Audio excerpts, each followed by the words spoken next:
ಇಷ್ಟು ದಿನ ನಾವೆಲ್ಲರೂ ಕೂಡ ಅನ್ಕೊಳ್ತಾ ಇದ್ವಿ 500,000 ನೋಟನ್ನ ತಡೆಗಟ್ಟಬಿಟ್ಟು ಕಪ್ಪು ಹಣವನ್ನ ತಡಿಬಹುದು, ಒಂದಿಷ್ಟು ಎಲ್ಲೋ ಹೋಗ್ತಾ ಇದ್ದಂಥ ನಕಲಿ ನೋಟುಗಳನ್ನ ಕೂಡ ತಡೆಗಟ್ಟಿ ಬಿಡಬಹುದು, ಒಂದಿಷ್ಟು ಬದಲಾವಣೆ ಆಗಬಹುದು ಅಂತ ಹೇಳಿ. ಆದರೆ ಈ ದಂಧೆಕೋರನ್ನ ನಿಲ್ಸೋಕ್ ಸಾಧ್ಯ ಇಲ್ಲ ಅನ್ನೋದು ಒಂದಿಷ್ಟು ಸತ್ಯಾಂಶಗಳು ಈಗ ಹೊರಗಡೆ ಬರ್ತಾ ಇದೆ. ತುಮಕೂರಿನಲ್ಲಿ ನಡೆದಿದ್ದಂತಹ ಘಟನೆಯನ್ನ ನೋಡ್ತಾ ಇದ್ರೆ ಎಂಥ ಕಮಿಷನ್ ದಂಧೆಗೂ ಕೂಡ ಬ್ಯಾಂಕ್ ಮ್ಯಾನೇಜರ್ಗಳು ಇಳಿದು ಬಿಡಬಹುದಾ ಅನ್ನೋ ಅನುಮಾನ ನಮ್ಮನ್ನ ಕಾಡಕ್ಕೆ ಶುರು ಆಗ್ಬಿಟ್ಟಿದೆ. ಅದಕ್ಕೆ ಉದಾಹರಣೆ ಜೊತೆಗೆ ದೃಶ್ಯವನ್ನ ಕೂಡ ನಿಮಗೆ ತೋರಿಸ್ತಾ ಇದ್ದೀವಿ. ಇದಲ್ಲದೇನೆ ಕೇಂದ್ರ ಸರ್ಕಾರ ಸಮಸ್ಯೆಗಳನ್ನ ಬಗೆಹರಿಸೋ ಬದಲಾಗಿ ಸಮಸ್ಯೆಗಳನ್ನ ಮೈ ಮೇಲೆ ಎಳ್ಕೊಳ್ತಾ ಇದೆಯಾ ಅನ್ನೋ ಸ್ಮಾಲ್ ಡೌಟ್ ನನಗೆ ಹುಟ್ಟಾಕಕ್ಕೆ ಶುರುವಾಗಿದೆ. ಅದಕ್ಕೆ ಕಾರಣ 4,500 ರೂಪಾಯಿ ನಿಮಗೆ ವಿನಿಮಯದ ಸಡಿಲಿಕೆಯನ್ನ ಮಾಡಿದ್ರು, ಆದ್ರೆ ಅದು 2,000ಕ್ಕೆ ಕಡಿಮೆ ಮಾಡಿ ಶಾಹಿಯನ್ನ ಹಚ್ಚೋಕೆ ಆರಂಭ ಮಾಡಿದಾಗ ಒಂದಿಷ್ಟು ಗೊಂದಲಗಳು ಹುಟ್ಟಕ್ಕೆ ಶುರುವಾಗ್ಬಿಟ್ಟಿದೆ ಜನರಲ್ಲಿ. ಈ ಎಲ್ಲಾ ಗೊಂದಲಗಳಿಗೆ ತೆರೆ ಎಳೆಯುವಂತಹ ಕೆಲಸವನ್ನ ನನ್ನ ಜೊತೆಗಿರುವಂತಹ ಅತಿಥಿಗಳು ಮಾಡ್ತಾರೆ. ಜೊತೆಗೆ ಈ ಕಮಿಷನ್ ದಂಧೆಯನ್ನ ಮಾಡ್ತಾ ಇರುವಂತಹ ಬ್ಯಾಂಕ್ ಮ್ಯಾನೇಜರ್ಗಳಿಗೂ, ಜೊತೆಗೆ ಈ ಗುತ್ತಿಗೆದಾರರಿಗೂ, ಜೊತೆಗೆ ಕಪ್ಪು ಹಣ ಹೊಂದಿರುವಂತಹ ಶ್ರೀಮಂತರಿಗೂ ಯಾವ ರೀತಿಯಾಗಿ ಉತ್ತರವನ್ನ ಕೊಡಬೇಕು, ಏನ್ ಶಿಕ್ಷೆ ಇದೆ, ಅದ್ರ ಬಗ್ಗೆಯೂ ಕೂಡ ನಮಗೆ ಹಿರಿಯ ನಿವೃತ್ತ ಪೊಲೀಸ್ ಅಧಿಕಾರಿಗಳು ಕೂಡ ಉತ್ತರವನ್ನ ಕೊಡ್ತಾರೆ. ಇದೆಲ್ಲದರ ಬಗ್ಗೆ ಚರ್ಚೆ ಮಾಡ್ತೀರಿ. ಇದೇ ಹೊತ್ತಿನ ವಿಶೇಷ ಚಿಲ್ಲರೆ ಬದುಕು.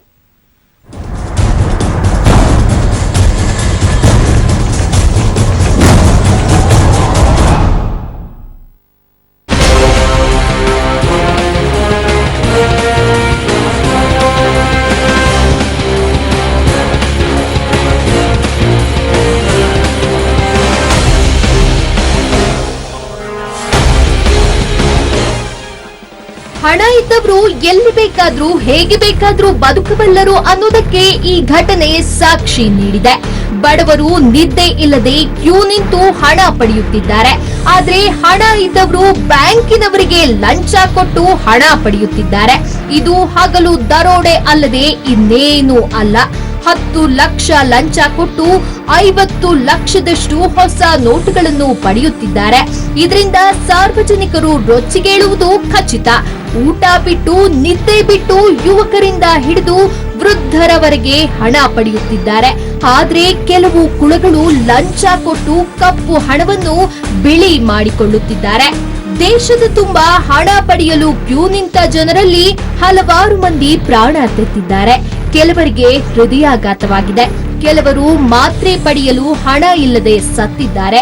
ಆ ಸಾವಿಗೆ ಸವಾಲು ಹಾಕುವಂತೆ ಕಪ್ಪು ಹಣ ಹೊಂದಿರುವ ಕುಳಗಳು ಈ ರೀತಿ ಹಣವನ್ನು ಬದಲಾಯಿಸಿಕೊಳ್ಳುತ್ತಿದ್ದಾರೆ.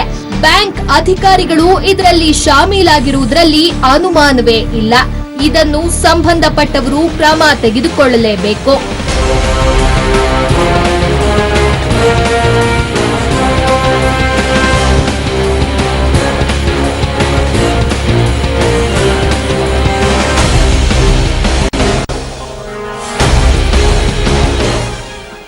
ಪ್ರಧಾನಿ ನರೇಂದ್ರ ಮೋದಿ 500 ಮತ್ತು 1000 ಮುಖಬೆಲೆಯ ನೋಟುಗಳ ಚಲಾವಣೆ ರದ್ದು ಮಾಡಿರುವುದರ ಬಗ್ಗೆ ಸಾರ್ವಜನಿಕವಾಗಿ ಉತ್ತಮ ಪ್ರಶಂಸೆಯೇನೋ ಸಿಕ್ಕಿದೆ.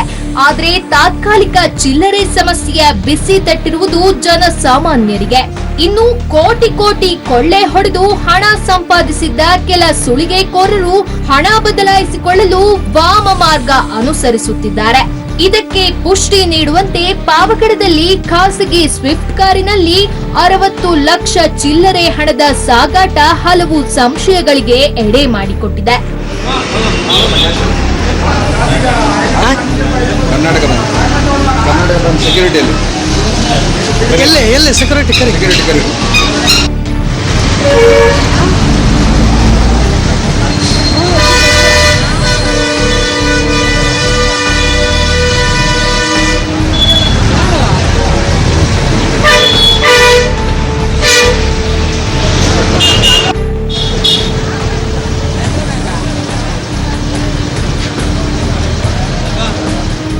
ಜನರನ್ನು ಸುಲಿಗೆ ಮಾಡಿ ಸಂಪಾದಿಸಿದ್ದ ಅಕ್ರಮ ಹಣದ ಬದಲಾವಣೆಗೆ ತುಮಕೂರು ಜಿಲ್ಲೆಯ ಕೆಲ ಕೋಟಿ ಕುಳಗಳು ಇನ್ನಿಲ್ಲದ ಕಸರತ್ತು ನಡೆಸುತ್ತಿದ್ದಾರೆ.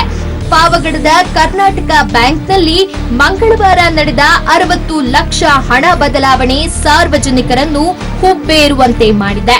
ಕರ್ನಾಟಕ ಬ್ಯಾಂಕ್ ಸಿಬ್ಬಂದಿ ಜೊತೆಗೆ ಪಾವಗಡದ ಪ್ರಥಮ ದರ್ಜೆ ಗುತ್ತಿಗೆದಾರನ ಯುವಕನೊಬ್ಬ ಖಾಸಗಿ ಸ್ವಿಫ್ಟ್ ಕಾರಿನಲ್ಲಿ ಎಸ್ಬಿಎಂ ಬ್ಯಾಂಕ್ನಿಂದ 60 ಲಕ್ಷ ಹಣ ಬದಲಾವಣೆ ಮಾಡಿಕೊಂಡಿದ್ದಾನೆ. ಬದಲಾಯಿಸಿಕೊಂಡ ಹಣವನ್ನು ಒಂದು ಪ್ಲಾಸ್ಟಿಕ್ ಚೀಲ, ಬ್ಯಾಗ್ ಹಾಗೂ ಸೂಟ್ ಕೇಸ್ಗಳಲ್ಲಿ ಪಡೆದು ಕರ್ನಾಟಕ ಬ್ಯಾಂಕ್ಗೆ ಹೋಗಿದ್ದಾನೆ. ಅಲ್ಲಿ 50 ಲಕ್ಷ ಹಣವನ್ನು ಬ್ಯಾಂಕ್ಗೆ ಕೊಟ್ಟು ಉಳಿದ 10 ಲಕ್ಷವನ್ನು ಗುತ್ತಿಗೆದಾರ ಬ್ಯಾಂಕ್ ಸಿಬ್ಬಂದಿಯೊಂದಿಗೆ ಶಾಮೀಲಾಗಿ ಬದಲಾಯಿಸಿಕೊಂಡಿದ್ದಾನೆ ಎನ್ನಲಾಗಿದೆ. ಸುಮಾರು 10 ಗಂಟೆಯಿಂದ ನಾವು ಕ್ಯೂ ನಿಂತಿದ್ದೀವಿ. ತುಂಬಾ ಪ್ರಾಬ್ಲಮ್ ಆಗ್ತಾ ಇದೆ. ನಾವು ವ್ಯವಹಾರ ಮಾಡಬೇಕು, ನಾವು ಮಾರ್ಕೆಟ್ಗೆ ಹೋಗಬೇಕು, ಹೂವು ತಗೊಂಬರ್ಬೇಕು, ಪ್ರತಿಯೊಂದು ಕೆಲಸಗಳಿಗೂ ತೊಂದರೆ ಆಗ್ತಾ ಇದೆ. ದಯವಿಟ್ಟು ಈ ಬ್ಯಾಂಕ್ನವರು ಸ್ವಲ್ಪ ಕೌಂಟ್ರುಗಳು ಜಾಸ್ತಿ ಮಾಡಿ ಸಾರ್ವಜನಿಕರಿಗೆ ಸ್ವಲ್ಪ ವ್ಯವಸ್ಥೆ ಮಾಡಿಕೊಡ್ಬೇಕು ಅಂತ ಕೇಳ್ಕೊಂತಾರೆ. ಎಲ್ಲ ಸಾರ್ವಜನಿಕ ವ್ಯಕ್ತಿಗಳೇ ಇಲ್ಲಿ ಬಂದು ಕ್ಯೂನಲ್ಲಿ ಖಾಸಗಿ ಶಿಫ್ಟ್ ಕಾರಿನಲ್ಲಿ ಬಂದು ಹಣ ಬದಲಾಯಿಸಿಕೊಂಡ ದೃಶ್ಯವನ್ನು ಕ್ಯೂನಲ್ಲಿದ್ದ ಸಾರ್ವಜನಿಕರು ಮೊಬೈಲ್ಗಳಲ್ಲಿ ಸೆರೆ ಹಿಡಿದುಕೊಂಡಾಗ ವಿಚಲಿತರಾಗಿದ್ದಾರೆ. ಹಣ ಬದಲಾವಣೆಗೆ ಗುತ್ತಿಗೆದಾರನ ಯುವಕ ಬಂದದ್ದು ಹಾಗೂ ಖಾಸಗಿ ಕಾರು ಬಳಸಿದ್ದರ ಬಗ್ಗೆ ಬ್ಯಾಂಕ್ ಸಿಬ್ಬಂದಿ ಮಾತ್ರ ಯಾವುದೇ ಪ್ರತಿಕ್ರಿಯೆ ನೀಡಿಲ್ಲ. ಬ್ಯಾಂಕ್ ಸಿಬ್ಬಂದಿ ಜೊತೆಗೆ ಗುತ್ತಿಗೆದಾರನ ಯುವಕ ಬಂದಿರುವುದು ಸಾಕಷ್ಟು ಅನುಮಾನಗಳಿಗೆ ಎಡೆ ಮಾಡಿಕೊಟ್ಟಿದೆ. ನೆಪ ಮಾತ್ರಕ್ಕೆ ಸಾರ್ವಜನಿಕರನ್ನು ಕ್ಯೂನಲ್ಲಿ ನಿಲ್ಲಿಸಿ ಒಳಗಿಂದೊಳಗೆ ಹಣ ಬದಲಾವಣೆ ದಂಧೆ ನಡೆಯುತ್ತಿದೆ ಎಂಬ ಮಾತುಗಳು ಬ್ಯಾಂಕ್ ಮುಂದೆ ನಿಂತವರಿಂದಲೇ ಕೇಳಿ ಬರುತ್ತಿದೆ. ವ್ಯವಸ್ಥೆ ಸರಿ ಇಲ್ಲ. ಜನಗಳು ಸಾರ್ವಜನಿಕರು ಬಂದವರಿಗೆಲ್ಲ ತೊಂದರೆ ಆಗ್ತಾ ಇದೆ. 10 ಗಂಟೆವರೆಗೂ ನಿಂತಿದೆ. ಕೌಂಟ್ರುಗಳು ಭಾಳ ಕಡಿಮೆ ಇದ್ದಾವೆ. ಕೌಂಟ್ರ್ ಸ್ವಲ್ಪ ಜಾಸ್ತಿ ಮಾಡಿ ಸಾರ್ವಜನಿಕರಿಗೆ ಅನುಕೂಲ ಆಗೋ ಥರ ಮಾಡಿಕೊಡ್ಬೇಕು ಅನ್ನೋದು. ಹಣ ಬದಲಾವಣೆಯನ್ನೇ ಒಂದು ದಂಧೆ ಮಾಡಿಕೊಂಡಿರುವ ಇನ್ನು ಕೆಲವರು ಕಮಿಷನ್ ಲೆಕ್ಕದಲ್ಲಿ ಹಣದ ಬದಲಾವಣೆ ಮಾಡಿಕೊಡುತ್ತಿದ್ದಾರೆ. 1 ಲಕ್ಷಕ್ಕೆ 30% ನಂತೆ ಕಮಿಷನ್ ಪಡೆದು 100 ಹಾಗೂ 50ರ ನೋಟುಗಳನ್ನ ನೀಡಲಾಗ್ತಿದೆ. ಬ್ಯಾಂಕ್ ಅಧಿಕಾರಿಗಳು ಸ್ವಲ್ಪ ಜಾಗೃತರಾಗದಿದ್ರೆ ಸಾರ್ವಜನಿಕರಿಂದಲೇ ಉಗ್ರ ಪ್ರತಿಭಟನೆ ಎದುರಿಸುವ ಕಾಲ ದೂರವೇನೂ ಉಳಿದಿಲ್ಲ. ಕ್ಯಾಮರಾಮನ್ ಕುಮಾರಸ್ವಾಮಿ ಜೊತೆ ಅನಂತರಾಮ್, ಪಬ್ಲಿಕ್ ಟಿವಿ, ತುಮಕೂರು. ಇದ್ರ ಬಗ್ಗೆ ನನ್ನ ಜೊತೆಗಿರುವಂತಹ ಅತಿಥಿಗಳ ಜೊತೆಗೆ ನಾನು ಚರ್ಚೆಯನ್ನ ಮಾಡ್ತೀನಿ. ಆದರೆ ಅದಕ್ಕೂ ಮೊದಲು ನನ್ನ ಸಹೋದ್ಯೋಗಿ ಹತ್ರ ಹೋಗ್ಬಿಡ್ತೀನಿ. ಒಂದಿಷ್ಟು ಮಾಹಿತಿಯನ್ನ ಕಲೆ ಹಾಕಬೇಕಾಗಿದೆ. ತುಮಕೂರಿಗೆ ನಾನು ನೇರವಾಗಿ ಹೋಗ್ತೀನಿ. ನನ್ನ ಸಹೋದ್ಯೋಗಿ ಅನಂತರಾಮಯ್ಯ ಇವರೊಂದಿಗೆ ನೇರ ಸಂಪರ್ಕದಲ್ಲಿದ್ದಾರೆ. ಅನಂತರಾಮಯ್ಯ, ನನ್ನ ಧ್ವನಿ ಕೇಳಿಸ್ತಾ ಇದ್ರೆ ಆ ಮ್ಯಾನೇಜರ್ ಈಗಲಾದ್ರೂ ಲೂಟಿ ಹೊಡೆದಿರುವಂತಹ ಮ್ಯಾನೇಜರು, ಕಮಿಷನ್ ಪಡೆದಿರುವಂತಹ ಮ್ಯಾನೇಜರು ಈಗಲಾದ್ರೂ ಫೋನ್ ಸಂಪರ್ಕಕ್ಕೆ ಅಥವಾ ಎಲ್ಲಿದ್ದಾರೆ ಅನ್ನೋದ್ರ ಏನಾದ್ರೂ ಮಾಹಿತಿ ಸಿಗ್ತಾ ಇದೆಯಾ ಅನಂತರಾಮಯ್ಯ? ಅರುಣ್, ಇಲ್ಲ, ಮ್ಯಾನೇಜರು ರಜಾ ಹಾಕಿ ಹೋಗಿದ್ದಾರೆ ಅಂತ ಹೇಳ್ಬಿಟ್ಟು ಇಲ್ಲಿನ ಸಿಬ್ಬಂದಿ ಹೇಳ್ತಿದ್ದಾರೆ ಹೊರತು ಇನ್ನುವರೆಗಾಗಿನೂ ಅವರು ಫೋನ್ ಸಂಪರ್ಕಕ್ಕೆ ಸಿಕ್ಕಿಲ್ಲ. ಕಡೆ ಪಕ್ಷ ಇಲ್ಲಿರುವಂತವರು ಸಹಿತ ಅದರ ಬಗ್ಗೆ ಕ್ಲಾರಿಫಿಕೇಶನ್ ಕೊಡ್ತಿಲ್ಲ. ಏನು ಆ ಖಾಸಗಿ ಕಾರು ಯಾರ್ದು, ಆ ಖಾಸಗಿ ಕಾರು ಬಳಸಿದಾದ್ರು, ಯಾಕೆಂದ್ರೆ ಅಷ್ಟೊಂದು ದೊಡ್ಡ ಅವರು ಸಾಗಾಟ ಮಾಡಬೇಕಾದ್ರೆ ಯಾರೋ ಒಬ್ಬ ಪ್ರೈವೇಟ್ ಪರ್ಸನ್ ಅನ್ನ ಇವರು ಕಾರನ್ನ ಯೂಸ್ ಮಾಡ್ತಾರೆ. ಮತ್ತು ಪ್ರೈವೇಟ್ ಒಬ್ಬ ಯಾರ ಜೊತೆನೋ ಒಬ್ಬ ಏನೋ ಆ ಕಾಂಟ್ರಾಕ್ಟರ್ ಜೊತೆ ಇರುವಂತಹ ಅಂದ್ರೆ ಅವ್ರನ್ನ ಫೈನಾನ್ಸಿಯಲ್ ಅದ್ರ ಬಗ್ಗೆ ಇವರು ಕ್ಲಾರಿಫಿಕೇಶನ್ ಕೊಡ್ತಾ ಇಲ್ಲ. ಮತ್ತೆ ಈ ಬ್ಯಾಂಕ್ ಮ್ಯಾನೇಜರ್ ಮತ್ತು ಅವರು ಈ ಕರ್ನಾಟಕ ಬ್ಯಾಂಕಿನ ತುಮಕೂರು ಬ್ರಾಂಚಿನ ರೀಜನಲ್ ಮ್ಯಾನೇಜರ್ ಆದಂತಹ ರಾಜ್ಕುಮಾರ್ ಅವರನ್ನು ಸಹಿತ ನಾನು ಸಂಪರ್ಕ ಮಾಡಿದೆ. ಇಲ್ಲಿ ಆ ತರದ್ ಯಾವ್ದು ಅಲ್ಲಿ ನಡೆದಿಲ್ಲ. ಆದ್ರೆ ಅವರು ಏನು ಬಾಲಚಂದ್ರ ಅವರು ಏನಕ್ಕೆ ರಜೆ ಹಾಕಿದಾರೋ ನನಗೆ ಗೊತ್ತಿಲ್ಲ. ಅಲ್ಲಿ ಸ್ಥಳೀಯ ಮಟ್ಟದಲ್ಲಿ ಅವರು ಹೇಳಿರ್ಬೋದು ಅಂತ ಹೇಳ್ಬಿಟ್ಟು ಒಂದ್ ರೀತಿ ಹಾರಿಕೆಯ ಉತ್ತರವನ್ನ ಕೊಟ್ರು ಅಂತಲೇ ಹೇಳ್ಬೋದು ಅರುಣ್.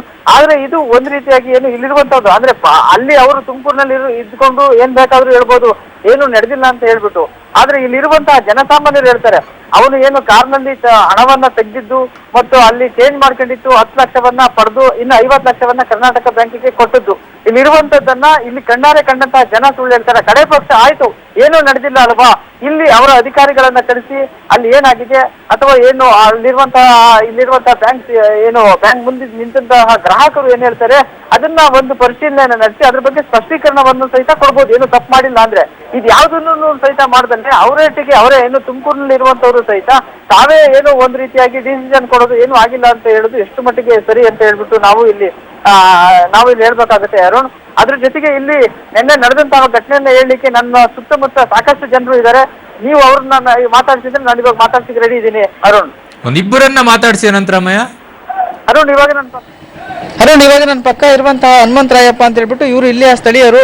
ಇವರು ಏನು ಪಾವಗಡದಲ್ಲಿ ಏನ್ ನಡೀತಿದೆ ಅನ್ನೋದನ್ನ ಹೇಳ್ತಾರೆ. ಹೇಳಿ, ನಿಮಗೆ ಗಮನಕ್ಕೆ ಬಂದಂತ ಪಾವಗಡದಲ್ಲಿ ಏನ್ ನಡೆದಿದೆ ಮತ್ತು ನಿನ್ನೆ ನಡೆದಂತಹ ಘಟನೆ ನಿಮ್ಗೆ ಏನಾದ್ರು ಗಮನಕ್ಕೆ ಬಂದಿದೆಯಾ? ಮನೆರೆ ಪಾವಗಡ ಅತ್ಯಂತ ಹಿಂದುಳಿದ ಬಹಳ ತಾಲೂಕು.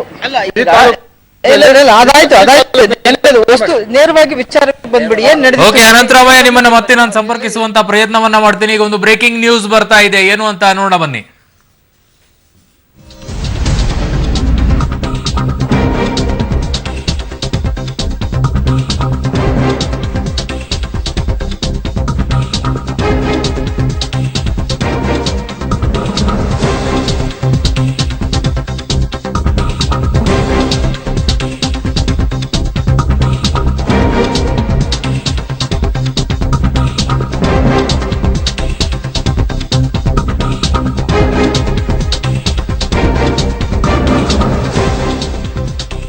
ಒಂದು ಕಡೆ ನಿನ್ನೆ ಕಮಿಷನ್ ಮೇಲೆ ದುಡ್ಡನ್ನ ಕೊಟ್ಟು ಕಳಿಸ್ತಾರೆ, ಮಗದೊಂದು ಕಡೆ ಇವತ್ತು ರಜೆ ಹಾಕಿ ಹೋಗ್ತಾರೆ ಅಂತ ಮ್ಯಾನೇಜರ್ ಇವತ್ತು ಬ್ಯಾಂಕಿಗೆ ಬರೋದಿಲ್ಲ. ಆದ್ರೆ ಅವರ ಸಿಬ್ಬಂದಿಗಳಿಗೆ ಕೇಳಿದ್ರೆ ಗೊತ್ತಿಲ್ಲ ಯಾಕೆ ರಜೆ ಹಾಕಿದ್ದಾರೆ ಅಂತ ಹೇಳಿ, ಖಾಸಗಿ ವಿಚಾರಕ್ಕೆ ರಜೆ ಹಾಕಿದ್ದಾರೆ ಅಂತ ಹೇಳ್ತಾರೆ. ಆದ್ರೆ ಫೋನ್ ಅನ್ನ ಮಾಡಿದ್ರು ಕೂಡ ಫೋನ್ ಸಂಪರ್ಕಕ್ಕೆ ಸಿಗೋದಿಲ್ಲ.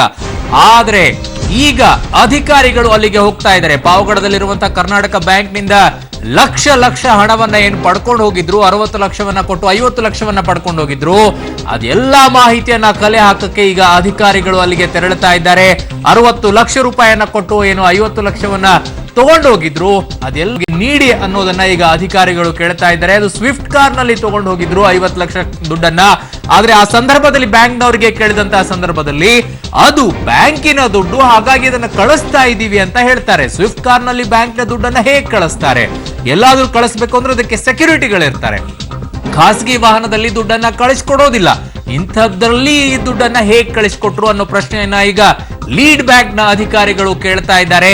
ಈಗ ಸ್ಥಳಕ್ಕೆ ಹೋಗ್ತಾ ಇದ್ದಾರೆ. ಇನ್ನು ಕೆಲವೇ ಕ್ಷಣಗಳಲ್ಲಿ ಅಲ್ಲಿಗೆ ತಲುಪಿ ಎಲ್ಲಾ ಮಾಹಿತಿಯನ್ನ ಕೂಡ ಕಲೆ ಹಾಕ್ತಾರೆ. ಆದ್ರೆ ಮ್ಯಾನೇಜರ್ ಬಾಲಚಂದ್ರ ಮಾತ್ರ ನಾಪತ್ತೆ.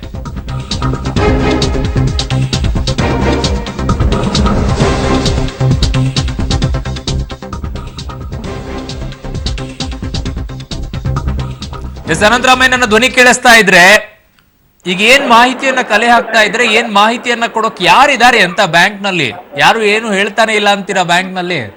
ಅರುಣ್, ಈ ಕ್ಷಣದವರೆಗೂ ಸಹಿತ ಬ್ಯಾಂಕ್ ನಲ್ಲಿ ಏನು ಆ ಮ್ಯಾನೇಜರ್ ಅನ್ನ ಬಿಟ್ರೆ ಉಳಿದಂತವ್ರು ಯಾರು ಮಾತಾಡ್ಲಿಕ್ಕೆ ತಯಾರಿರ್ಲಿಲ್ಲ. ಬಟ್ ಮ್ಯಾನೇಜರ್ ಏನು ಈ ಒಂದು ವಿಚಾರ ನಿನ್ನೆ ಯಾವಾಗ ಈ ಒಂದು ವಿಚಾರ ಅವ್ರಿಗೆ ಗೊತ್ತಾಯ್ತು, ಎಲ್ಲೋ ಒಂದ್ ಕಡೆ ನಾನು ಸಿಕ್ಕೇ ಬಿಡ್ತೀನಿ ಅಂತಲೋ ಅಥವಾ ಅವ್ರಿಗೆ ಏನಾದ್ರು ತಾವು ಮಾಡಿರುವಂತಹ ತಪ್ಪು ಅವ್ರಿಗೆ ಅಂತಿ ಅವ್ರಿಗೆ ಒಂದು ಗಿಲ್ಟ್ ಏನಾದ್ರು ಶುರುವಾಗಿ ಅವ್ರೇನಾದ್ರು ಎಸ್ಕೇಪ್ ಆಗಿದ್ರೆ ಗೊತ್ತಿಲ್ಲ. ಬಟ್ ಅವರು ಏನು ಇಲ್ಲಿರುವಂತಹ ಸಿಬ್ಬಂದಿ ಹೇಳೋ ಪ್ರಕಾರ ಸರ್ ಅವರು ಪರ್ಸನಲ್ ಕಾರಣವನ್ನ ಕೊಟ್ಬಿಟ್ಟು ಅವರು ಏನು ರಜಾವನ್ನ ಹಾಕಿದ್ರೆ, ಬಟ್ ನಾವು ಅವ್ರ ಪರ್ಸನಲ್ ಕಾರಣ ಕೊಟ್ಮೇಲೆ ನಾವು ಏನಕ್ಕೆ ರಜೆ ಹಾಕ್ತಿದ್ದೀರಿ ಅಂತ ಹೇಳ್ಬಿಟ್ಟು, ಅದು ಅಲ್ಲದೆ ಕೆಳಗಿನ ಹಂತದ ಸಿಬ್ಬಂದಿ ಆದ್ರೆ ಕೇಳಬಹುದಾಗಿತ್ತು. ಬಹುಶಃ ಮ್ಯಾನೇಜರ್ ಆಗಿರೋದ್ರಿಂದ ನಾವು ಅವ್ರನ್ನ ಕೇಳಲಿಕ್ಕೆ ಆಗಲ್ಲ ಏನಕ್ಕೆ ರಜೆ ಹಾಕ್ತಿದ್ದೀರಿ ಅಂತ ಹೇಳ್ಬಿಟ್ಟು ಅಂತ ಹೇಳಿದ್ರು. ಬಟ್ ನಾನು ಅವ್ರಿಗೆ ಕೇಳಿದೆ, ಹಂಗಾದ್ರೆ ನಿನ್ನೆ ನಡೆದಂತಹ ಘಟನೆ ಹಿನ್ನೆಲೆಯಲ್ಲಿ ಅವ್ರು ರಜೆ ಹಾಕಿರ್ಬೋದು ಅಂತ ಹೇಳ್ಬಿಟ್ಟು, ಇಲ್ಲ ಸರ್ ಅದ್ರ ಬಗ್ಗೆ ನಮ್ಗೆ ಯಾವುದೇ ರೀತಿಯಂತ ಮಾಹಿತಿ ಇಲ್ಲ ಅಂತ ಹೇಳಿದ್ರು.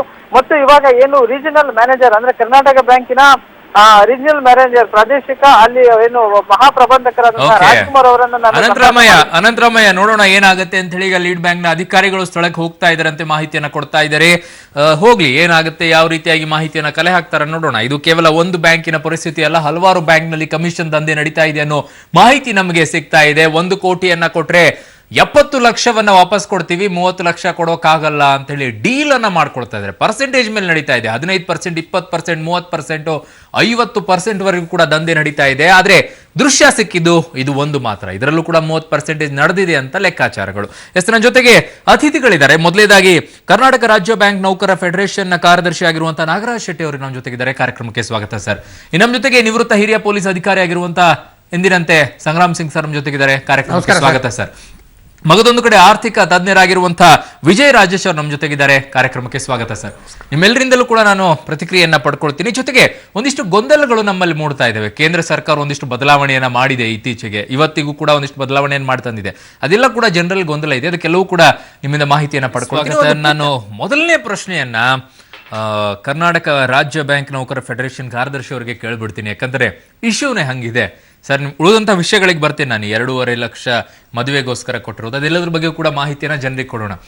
ಬಟ್ ಈ ಅಮೌಂಟನ್ನು ಹೇಗೆ ತೋರಿಸ್ತಾರೆ ಅಂತ, ಈಗ ನಾನು ಒಂದು ಎಕ್ಸಾಂಪಲ್ ತುಮಕೂರು ವಿಷಯವನ್ನು ಇಟ್ಕೊಂಡೆ ಅಲ್ಲ, ಆ ವಿಷಯದಲ್ಲಿ 60 ಲಕ್ಷ ರೂಪಾಯಿ ಬ್ಯಾಂಕಿಗೆ ತಂದು ಕೊಟ್ರೆ 50 ಲಕ್ಷ ರೂಪಾಯಿ ಅವರು ಕ್ಯಾಶ್ ಕೊಡ್ತಾರೆ, 10 ಲಕ್ಷ ರೂಪಾಯಿ ಇಟ್ಕೊಳ್ತಾರೆ. ಬಟ್ ಹೇಗೆ ಅದನ್ನು ತೋರಿಸ್ತಾರೆ? ಅಕೌಂಟಬಿಲಿಟಿ ಇರಬೇಕಲ್ವಾ? ಹೌದು. ಈಗ ನೋಡಿ, ನನಗೆ ಈ ಬಗ್ಗೆ ತುಂಬ ಒಂದು ರೀತಿಯಲ್ಲಿ ವಿಷಾದ ಇದೆ. ಬ್ಯಾಂಕ್ ನೌಕರರು ನಮ್ಮ ದೇಶದಲ್ಲಿ ಇವತ್ತು ಸುಮಾರು 9 ಲಕ್ಷ ಬ್ಯಾಂಕ್ ಉದ್ಯೋಗಿಗಳು ಕೆಲಸ ಮಾಡ್ತಿದ್ದಾರೆ. ಅವರು ಮೊನ್ನೆ 9ನೇ ತಾರೀಕಿಂದ 9ನೇ ತಾರೀಕು ಒಂದು ಬ್ಯಾಂಕಿಂಗ್ ಆಪರೇಷನ್ಸ್ ಇರಲಿಲ್ಲ, ನಿಮ್ಗೆ ಗೊತ್ತಿರ್ಬೋದು. 10ನೇ ತಾರೀಕಿಂದ ಬೆಳಿಗ್ಗೆ 1 ತಾಸು ಮೊದಲು ಹೋಗಿ ರಾತ್ರಿ ಬರುವಾಗ 10-11 ಗಂಟೆ ಆಗುತ್ತೆ. ಅಲ್ಲಿವರೆಗೆ ದೇಶ ದೃಷ್ಟಿಯಿಂದ ಮೋದಿಯವರು ಹೇಳಿದ್ದಾರೆ, ನಾವು ಅದನ್ನು ಮಾಡಬೇಕು ಅಂತ ಶ್ರಮ ವಹಿಸಿ ಬೆವರು ಸುರಿಸಿ ಊಟ ತಿಂಡಿ ಕೆಲಸ ಮಾಡ್ತಿದ್ದಾರೆ. ಇಂಥ ಶ್ರಮದ ನಡುವೆ ಇಂಥ ಕೆಲ ವ್ಯಕ್ತಿಗಳು ಈ ತರ ಮಾಡ್ತಾ ಇದ್ದಾರೆ. ಇದು ಮಾಡ್ತಿರೋದು ದೇಶದ್ರೋಹದ ಕೆಲಸ ಮಾತ್ರ ಅಲ್ಲ, ನನ್ನ ಅಷ್ಟೂ ಜನ ಸಹೋದ್ಯೋಗಿಗಳಿಗೆ ಒಂದು ಕೆಟ್ಟ ಹೆಸರು ಬರುತ್ತೆ. ನಿಜ, ಒಬ್ಬರು ಮಾಡೋ ತಪ್ಪಿಗೆ ಎಲ್ಲರಿಗೂ ಕೂಡ ಕೆಟ್ಟ ಹೆಸರು. ನೋಡಿ, ಬ್ಯಾಂಕ್ ಎಂಪ್ಲಾಯೀಸ್ಗೆ ಇದಕ್ಕೆ ಶಾಮೀಲ್ ಆಗಿದ್ದಾರೆ. ಪಬ್ಲಿಕ್ ಏನ್ ಮಾತಾಡ್ತಾರೆ, ನಾಳೆ ಒಂದು ಕ್ಯೂ ಅಲ್ಲಿ ಇರುತ್ತೆ ನೋಡು, ನಿಮ್ದು ಸಿನಿಮಾದಲ್ಲಿ ಟಿಕೆಟ್ ಕೊಟ್ಟ ಹಾಗೆ ಸಿಕ್ಕಿಟಲ್ಲಿ ಅರ್ಧದಲ್ಲಿ ಕ್ಯೂ ಇದ್ದಾಗ Black ಅಲ್ಲಿ ಕೊಟ್ರು ಬ್ಲಾಕ್ ticket ಅಲ್ಲಿ ಅಂತ ಕೊಟ್ಟರು ಅಂತ ಅದೇ ಮಾತು ನಮಗೂ ಬರುತ್ತೆ. ಅದ್ರ ಆತರ ಆಗ್ತಾ ಇಲ್ಲ. ಯಾಕೆ ಆಗ್ತಾ ಇಲ್ಲ ಅಂದ್ರೆ ಪ್ರತಿಯೊಬ್ಬ ಪ್ರತಿಯೊಂದು ಶಾಖೆಯಲ್ಲೂ ಪ್ರತಿಯೊಂದು ಬ್ಯಾಂಕಿನ ಪ್ರತಿಯೊಂದು ಶಾಖೆಯಲ್ಲಿ ಕೂಡ 1000 ಮತ್ತು 500 ನೋಟುಗಳು ಆವತ್ತು ಏನು ಸಂಗ್ರಹ ಆಗುತ್ತೆ, ಯಾರ ಖಾತೆಗೆ ಯಾವ ವ್ಯಕ್ತಿ ಕಟ್ತಾನ, ಅದರಲ್ಲಿ ಒಂದೇ ಒಂದು ಪರವಾನಗಿ ಅಂದರೆ exchange of notes. Exchange of note ಮಾಡೋರಿಗೆ ನಮ್ಮ ಬ್ಯಾಂಕ್ನ ಖಾತೆ ಇರಬೇಕಾಗಿಲ್ಲ, ಯಾರು ಬೇಕಾದ್ರೆ ಎಕ್ಸ್ಚೇಂಜ್ ಮಾಡ್ಬೋದು. ಅದು ಬಿಟ್ಟರೆ ಎಕ್ಸ್ಚೇಂಜ್ ಆಫ್ ನೋಟ್ ಎಷ್ಟು ಅಂತ ಅವ್ರಿಗೆ ಗೊತ್ತಿರುತ್ತೆ, ಅದು ಬರೀತಾರೆ. ಅದು ಮಿತಿ ಇತ್ತು 4000, ಈಗ ಆಮೇಲೆ 4500 ಆಯಿತು, ಈಗ ಮತ್ತೆ 2000ಕ್ಕೆ ಇಳಿಸ್ತಾರೆ ಅಂತ ಸುದ್ದಿ ಇದೆ. ಅದು ಅಲ್ಲದೆ ಖಾತೆಗೆ ಕಟ್ಟಿದ ಪ್ರತಿಯೊಂದು ರೂಪಾಯಿ 1000 ಮತ್ತು 500 ನೋಟುಗಳನ್ನು ಕೂಡ ಸಾಯಂಕಾಲ ಆನ್ಲೈನ್ ಅಪ್ಲಿಕೇಶನ್ ಅಂತ ಇದೆ. ಅದರಲ್ಲಿ ಖಾತೆ ಹೆಸರು, ಅವನು ಕಟ್ಟಿದ ಎಷ್ಟು 1000 ಕಟ್ಟಿದ್ದಾನೆ, 500 ರೂಪಾಯಿ ಕಟ್ಟಿದ್ದಾನೆ, ಅದು ಹಾಕಬೇಕು. ಅಂಥ ಸಂದರ್ಭದಲ್ಲಿ ಈ ಶಾಖಾ ಮ್ಯಾನೇಜರ್ಗಳು ಕೆಲವರು ಇದನ್ನು ಮಾಡ್ತಾರೆ ಅಂತ ಆದಾಗ ಅವರು ಅದಕ್ಕೆ ಅವರು ಯಾರ್ದೋ ಅಕೌಂಟನ್ನು ಸೃಷ್ಟಿ ಮಾಡಿ ಅಥವಾ ಏನೋ ಒಂದು ರೀತಿಯಲ್ಲಿ ಅದನ್ನು ಮಾಡ್ತಿದ್ದಾರೆ. ನಾವು ಅದರ ಬಗ್ಗೆ ಬಟ್ ಇವತ್ತೆಲ್ಲ ನಾಳೆ ಅವರು ಸಿಕ್ಕಾಕೊಳ್ತಾರೆ. RBI ಇಂದ ಎಷ್ಟು ನೋಟ್ ಬ್ಯಾಂಕಿಗೆ ಹೋಯ್ತು, ಎಲ್ಲಿ ಹೋಯ್ತು, ಯಾವ್ದಾದ್ರು ಇವತ್ತೇನೋ ಮಾಡ್ಬಿಡ್ತಾರೆ, ಬಟ್ ಆಮೇಲೆ ಸಿಕ್ಕಾಕೊಳ್ತಾರೆ. ಇದನ್ನು ತಪ್ಪಿಸಿಕೊಳ್ಳಕ್ಕಾಗಲ್ಲ, ಯಾರು ತಪ್ಪಿಸ್ಕೊಳ್ಳಕ್ಕಾಗಲ್ಲ. ಎಸ್ ಸರ್, ವಿಜಯ ರಾಜೇಶ್ ಸರ್, ಈ ಲೆಕ್ಕಾಚಾರಗಳನ್ನೆಲ್ಲವೂ ಕೂಡ ಬದಿಗೊತ್ಬಿಡೋಣ. ಅವ್ರೇನೋ ಮಾಡ್ತಾರೆ, ಲೂಟಿ ಹೊಡಿತಾರೆ, ಇನ್ಯಾರಿಗೋ ಕಮಿಷನ್ ದಂಧೆ ಮೇಲೆ ಕೊಟ್ಟು ಹೋಗ್ತಾರೆ, ಅವ್ರಿಗೆ ಶಿಕ್ಷೆ ಯಾವಾಗ ಕೊಡ್ಬೇಕೋ ಅವಾಗ ಕೊಡ್ತಾರೆ. ಬಟ್ ಈಗ ವಿನಿಮಯ ಮಾಡ್ಕೊಳ್ಳೋ ಅಮೌಂಟ್ ಅನ್ನ 4500ದಿಂದ 2000ಕ್ಕೆ ಇಳಿಸ್ಬಿಟ್ಟಿದ್ದಾರೆ. ಜನರಿಗೆ ಕಷ್ಟ ಆಗಲ್ವಾ? ತುಂಬಾ ಕಷ್ಟ ಆಗ್ತಾ ಇದೆ. ಈಗಲೇ ಒದ್ದಾಡ್ತಾ ಇದ್ದಾರೆ, ಕ್ಯೂನಲ್ಲಿ ನಿಂತ್ಕೊಂಡು ಒದ್ದಾಡ್ತಾ ಇದ್ದಾರೆ. ಎಕ್ಸ್ಚೇಂಜ್ ಮಾಡ್ಕೊಳ್ಳೋಕ್ಕೂ ಈಗ 4,500 ಇದ್ದಿದ್ದನ್ನ 2000ಕ್ಕೆ ಇಳಿಸ್ಬಿಟ್ರೆ ಹೆಂಗೆ ಅಂತ ಪರಿಸ್ಥಿತಿ? ಮೊದಲನೇದಾಗಿ ಇವರು ಸರ್ಕಾರದವರು ಅದಕ್ಕೆ ಏನು ಹೇಳಿಕೆ ಕೊಟ್ಟಿದ್ದಾರೆ ನೋಡ್ಬೇಕಾಗತ್ತೆ. ಯಾತಕ್ಕೆ ಅವ್ರು, ಯಾಕಂದ್ರೆ ಒಂದು ರೀಸನಿಂಗ್ ಇರುತ್ತೆ ಅವ್ರು ಯಾತಕ್ಕೆ ಕೊಟ್ಟಿದ್ದಾರೆ ಅಂತ, ಅದನ್ನ ನೋಡ್ಬೇಕಾಗತ್ತೆ. ಅದು ಎಷ್ಟು ಮಟ್ಟಿಗೆ ನಾವು ಅಕ್ಸೆಪ್ಟ್ ಮಾಡಬೇಕು ಬಿಡಬೇಕು ಅಂತ ನೋಡ್ಬೇಕಾಗತ್ತೆ. ಬಟ್ ಅವ್ರು ಏನೇ ಹೇಳಿಕೆ ಕೊಟ್ಟರು ಇದು ನಮ್ಗೆ ಅಕ್ಸೆಪ್ಟಬಲ್ ಇಲ್ಲ. ಜನಸಾಮಾನ್ಯರಿಗೆ ಇದು ಒಪ್ಕೊಳಕ್ಕಾಗಲ್ಲ. ಅವ್ರು ಎಷ್ಟೋ ರೀಸನ್ಸ್ ಕೊಡ್ಬೋದು. ಕರೆಕ್ಟ್. ಈಗ ಮೊದಲನೇದಾಗಿ ಪರಿಸ್ಥಿತಿಯಲ್ಲಿ ಯಾವ್ದು ಒಪ್ಕೊಳ್ಳೋಕ್ ತಯಾರಿಲ್ಲ ಈಗ. ಅಲ್ಲ, ಈಗ ಮೊದಲನೇದಾಗಿ ಇದು ಒಳ್ಳೆ, ಎಲ್ಲರೂ ಹೇಳ್ತಾರೆ, ಫಸ್ಟ್ ಹೇಳ್ತಾರೆ ಒಳ್ಳೆ ನಿರ್ಧಾರ, ಒಳ್ಳೆ ಸ್ವಲ್ಪ ದಿನ ಆದ್ರೆ ಅನುಭವಿಸ್ತೀವಿ ಅಂತ ಹೇಳ್ತಾ ಇದ್ರೆ, ಆ ಅನುಭವಿಸೋದ್ರಲ್ಲೂ ತುಂಬಾ ಮತ್ತೆ ಇನ್ನೂ ಕಷ್ಟದ ಮೇಲೆ ಕಷ್ಟ ಹಾಕಿದ್ರೆ ಕಷ್ಟ ಆಗುತ್ತೆ. ಮೊದಲನೇದಾಗಿ ಅವ್ರು ಪ್ರತಿಯೊಂದು ಬ್ಯಾಂಕಿನ ಮುಂದೆ ಕ್ಯೂ ನಿಂತ್ಕೊಳ್ಳೋದು, ಈಗ ಆಲ್ರೆಡಿ ಒಂದು 34 ಜನ ಮರಣ ಹೊಂದಿದ್ದಾರೆ. ಅದು ಅವ್ರ ಮೆಡಿಕಲ್ ರೀಸನ್ಸ್ ಇದ್ರೂ ಕೂಡ ಅದು ಏನು ಆ ಅಪವಾದ ಇದಕ್ಕೆ ಬರುತ್ತೆ, ಕ್ಯೂ ಅಲ್ಲಿ ನಿಂತಾಗ ಸತ್ತೋದ್ರು ಅನ್ನೋ ತರ ಅಪವಾದ ಬರುತ್ತೆ. ಆಮೇಲೆ ಈಗ ಬಹುಶಃ ಅವ್ರು ಹೇಳಿರೋದು ಏನಂದ್ರೆ, ಆಸ್ಪತ್ರೆಯಲ್ಲಿರೋಂಥವ್ರಿಗೆ ಅಥವಾ ಮದುವೆ ಅಂತ ಇದೆ ಅಂತಂದವ್ರಿಗೆ ಕೂಡ ಅವ್ರು ಸಡಲಿಸಿದ್ದಾರೆ. ಕರೆಂಟ್ ಬ್ಯಾಂಕ್ಗೆ 50,000 ಕೊಟ್ಟಿದ್ದಾರೆ. ಸೊ ನಾವೇನ್ ಹೇಳ್ತೀವಿ, ಅದರಲ್ಲಿ ಡಿಫ್ರೆನ್ಸ್ ಆಗಿದೆ. ಈಗ ಮದುವೆಗೆ ಏನಾದ್ರು ಇದ್ರೆ ಅಕೌಂಟಬಿಲಿಟಿ ನೋಡ್ಕೊಂಡು 2.5 ಲಕ್ಷವನ್ನ ಕೊಡೋಕೆ ಒಂದು ನಿರ್ಧಾರ ಮಾಡಿದ್ದಾರೆ. ಇನ್ನೊಂದು ಕಡೆ ಈ ಕೃಷಿ ಸಾಲ ತಗೊಂಡಿರ್ತಾರೆ ರೈತರಿಗೆ, ಅವ್ರು ಬೆಳೆ ಸಮಸ್ಯೆ ಆಗ್ಬಾರ್ದು ಅಂತ ಹೇಳಿ 25,000 ಲಿಮಿಟೇಷನ್ ಅನ್ನು ಕೊಟ್ಟಿದ್ದಾರೆ. ಅದರಲ್ಲಿ ಮತ್ತೊಂದು ಪ್ರಶ್ನೆ ಹೇಳುತ್ತೆ, ಅದು ಕೃಷಿ ಸಾಲಕ್ಕೆ 25,000 ತಗೊಳ್ಳೋದು ಮತ್ತೆ ವೈಯಕ್ತಿಕವಾಗಿರುವಂತದ್ದನ್ನ 24,000 ತಗೊಳ್ಳೋಕೆ ಪರ್ಮಿಷನ್ ಇದೆಯಾ ಅನ್ನೋ ಪ್ರಶ್ನೆ ಉದ್ಭವಿಸುತ್ತೆ. ಅದ್ರ ಕ್ಲಿಯರಿಟಿ ಹೇಗೆ? ಅಲ್ಲ, ಒಂದು ಈಗ ನೋಡಿ, ಪರ್ಸನಲ್ SBI ಅಕೌಂಟ್ಸ್ ಇದ್ರೆ ವಾರಕ್ಕೆ 24,000 ಮಾಡಿದ್ದಾರೆ. ಓಕೆ, ಅದಾಯ್ತು. ಅದೊಂದು. ಇದು ಏನಾಗ್ತಾ ಇದೆ ಅಂತಂದ್ರೆ, ಕೃಷಿ ಸಾಲ ಇದ್ದಾಗ it is not SBI loan account, ಇದು ಸಪರೇಟ್. 25,000 ಬೇರೆ, 24,000 ಬೇರೆ. ಒಬ್ಬ ರೈತನಿಗೆ ಅವಶ್ಯಕತೆ ಇದ್ರೆ ಅವ್ನು 24,000 ತಕ್ಕೊಳ್ಬಹುದು. 25,000 ಕೃಷಿ ಸಾಲ ಮಾಡ್ಕೊಂಡಿದ್ರೆ ಅದನ್ನು ತಗೊಳ್ಬಹುದು. ಮದುವೆಗೆ ಅಂತ ಇದ್ರೆ 2.5 ಲಕ್ಷ ತಗೋಬಹುದು. ಮತ್ತೆ ಯಾರಾದ್ರೂ ಆಸ್ಪತ್ರೆಯಲ್ಲಿ ಇದಾಗಿದ್ರೆ, ಅಡ್ಮಿಟ್ ಆಗಿದ್ರೆ, ಯಾಕೆಂತಂದ್ರೆ ನಾವು ಖಾಸಗಿ ಆಸ್ಪತ್ರೆಯಲ್ಲಿ ಅದು ಸರ್ಕಾರದ ಕೆಳಗಡೆ ಬರಲ್ಲ, ಅದು ಪ್ರಿರೋಗೇಟಿವ್ ಅವ್ರದ್ದು, ಅವರು ಒಪ್ಕೋತಾ ಇರಲಿಲ್ಲ ಹಳೆ ನೋಟ್ಗಳು ತಗೊಳ್ಳೋದಕ್ಕೆ. ಹಾಗಾಗಿ ಇವ್ರು 2.5 ಲಕ್ಷ ಮಾಡಿದ್ದಾರೆ. ಇವೆಲ್ಲ ನಂಗೆ ಹೆಂಗ್ ಅನ್ಸುತ್ತೆ ಗೊತ್ತಾ ಸರ್, ಸಮಸ್ಯೆಗಳನ್ನ ಬಗೆಹರಿಸೋಕೆ ಹೋಗಿ ಸಮಸ್ಯೆಗಳ ಸುಳಿಯಲ್ಲಿ ಕೇಂದ್ರ ಸರ್ಕಾರ ಸುತ್ತಾಕೊಳ್ತಾ ಇದೆಯಾ ಅನ್ನೋ ಅನುಮಾನ ನಂಗೆ ಕಾಡಕ್ ಶುರು ಆಗ್ಬಿಟ್ಟಿದೆ.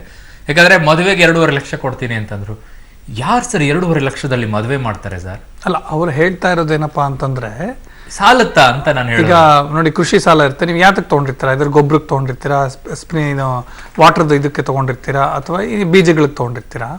ನೀವು RTGS ಮಾಡಿ ಅಂತ. ನೀವು ಯಾತಕ್ಕೆ ನೀವು ಅದು ಡ್ರಾ ಮಾಡಿ ಅವ್ರಿಗೆ ಕೊಡ್ತೀರಾ?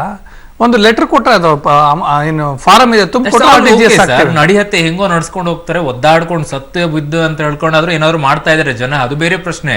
ಬಟ್ ಈ ಮದುವೆ ವಿಷಯಕ್ಕೆ 2.5 ಲಕ್ಷ ಎಲ್ಲಿ ಸಾಲತ್ತೆ? ಒದ್ದಾಡ್ತಾ ಇದ್ರೆ ಎಷ್ಟೋ ಮನೆಯಲ್ಲಿ 8 ಲಕ್ಷ ರೂಪಾಯಿ ಎಲ್ಲೋ ಕೈ ಸಾಲ ಮಾಡೋದೇ ನಮ್ಮಲ್ಲಿ ಜಾಸ್ತಿ ಸರ್. ಈ ಇಸ್ಕೊಂಡ್ಬಿಟ್ಟು ಮಾಡೋಕ್ಕಿಂತಲೂ ಕೈ ಸಾಲ ಮಾಡ್ಕೊಳ್ಳೋದೇ ಸಮಸ್ಯೆ ಜಾಸ್ತಿ. ಅಂಥವ್ರು ಏನ್ ಮಾಡ್ಬೇಕು ಅನ್ನೋ ಪ್ರಶ್ನೆ ಕಾಡುತ್ತೆ. ಅದ್ರ ಬಗ್ಗೆ ಉತ್ತರವನ್ನು ಪಡ್ಕೊಳ್ತೀನಿ. ಜೊತೆಗೆ ಸಂಗ್ರಾಮ್ ಸಿಂಗ್ ಅವರಿಂದಲೂ ಕೂಡ ನಾನು ಉತ್ತರವನ್ನ ಪಡ್ಕೊಳ್ತೀನಿ. ಈ ಲೂಟಿ ಹೊಡಿತಾ ಇರ್ತಾರೆ ಕಮಿಷನ್ ದಂಧೆಯನ್ನ ಮಾಡೋರಿಗೆ, ಅವರಿಗೆ ಯಾವ ರೀತಿಯಾಗಿ ಶಿಕ್ಷೆಯನ್ನ ಕೊಡೋಕ್ಕಾಗುತ್ತೆ? ನಮ್ಮ ಭಾರತೀಯ ಕಲಂನಲ್ಲಿ, ಅಪರಾಧ ಶಾಸ್ತ್ರದ ಕಲಂನಲ್ಲಿ IPC ಸೆಕ್ಷನ್ ನಲ್ಲಿ ಏನ್ ನಾವು ಶಿಕ್ಷೆಯನ್ನ ಕೊಡೋಕೆ ಸಾಧ್ಯ ಇಂಥವರಿಗೆ? ಇದೆಲ್ಲದ್ರ ಬಗ್ಗೆ ಕೇಳ್ತೀನಿ. ಒಂದು ಪುಟ್ಟ ಬ್ರೇಕ್ ತಗೊಳ್ತೀನಿ, ಬೇಗ ವಾಪಸ್ ಬರ್ತೀನಿ. ಎಲ್ಲೋ ಹೋಗ್ಬೇಕಾಯ್ತಾ ಇರಿ.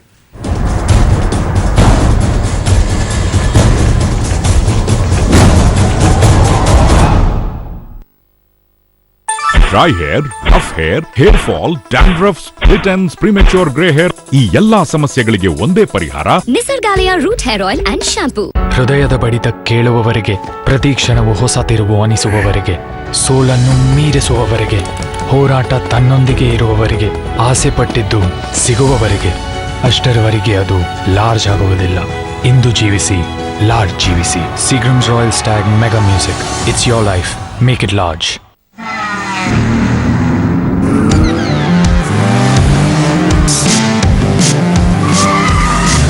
This festive season, drive home the new BMW Gran Turismo.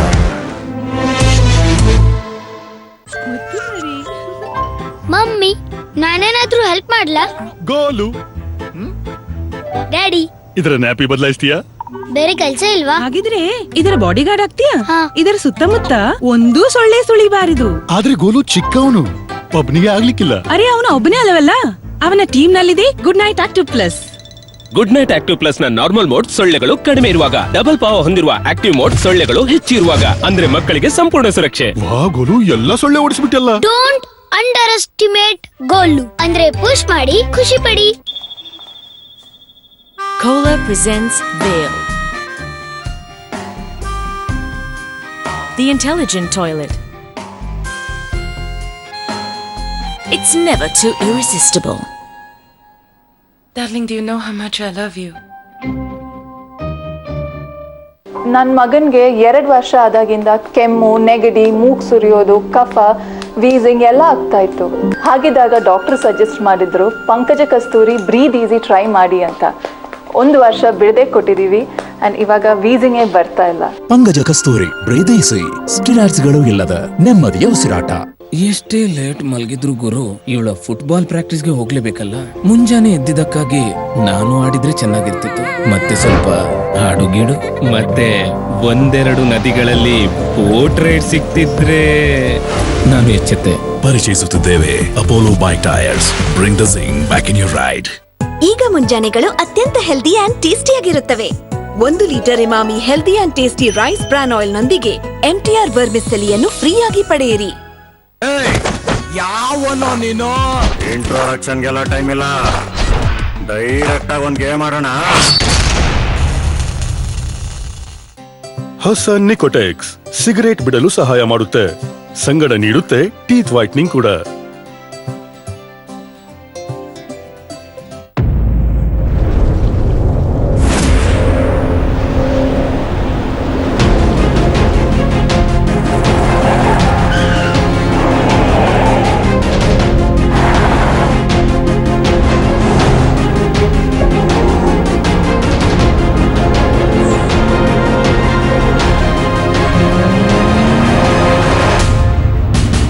Presenting the all-new Tucson, born dynamic.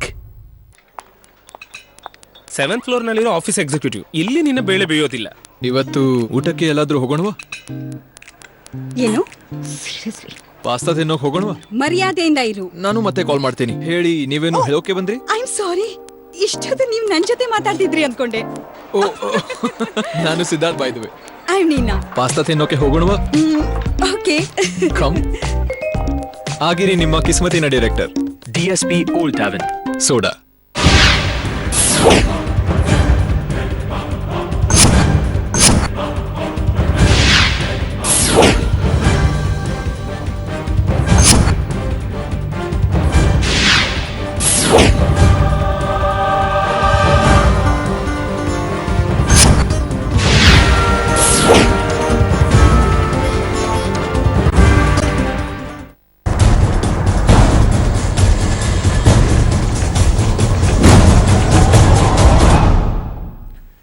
ಚಿಲ್ಲರೆ ಬದುಕು ಕಾರ್ಯಕ್ರಮಕ್ಕೆ ಮತ್ತೆ ಸ್ವಾಗತ. ಎಸ್ ಸಂಗ್ರಾಮ್ ಸಿಂಗ್ ಸರ್, ಭಾರತ ದಂಡ ಸಂಹಿತೆ ಪ್ರಕಾರ ಇಂಥವರಿಗೆ ಯಾವ ಶಿಕ್ಷೆಯನ್ನ ಕೊಡ್ತಾರೆ ಸರ್? ಈಗ ಪ್ರೈಮ್ ಮಿನಿಸ್ಟರ್ ಹೇಳಬೇಕು ಸರ್ ಯಾವ್ದ್ರಲ್ಲಿ ಹಾಕು ಅಂತ ಹೇಳಿದ್ರೆ, ಯಾಕಂದ್ರೆ ಅವ್ರ ತಾನೇ ಎಲ್ಲ ಮಾಡ್ತಾ ಇರೋದು. How can the prime minister immediately without the consent of the parliament? C, prime minister is enrolled in the constitution of ಇಂಡಿಯಾದಲ್ಲಿ.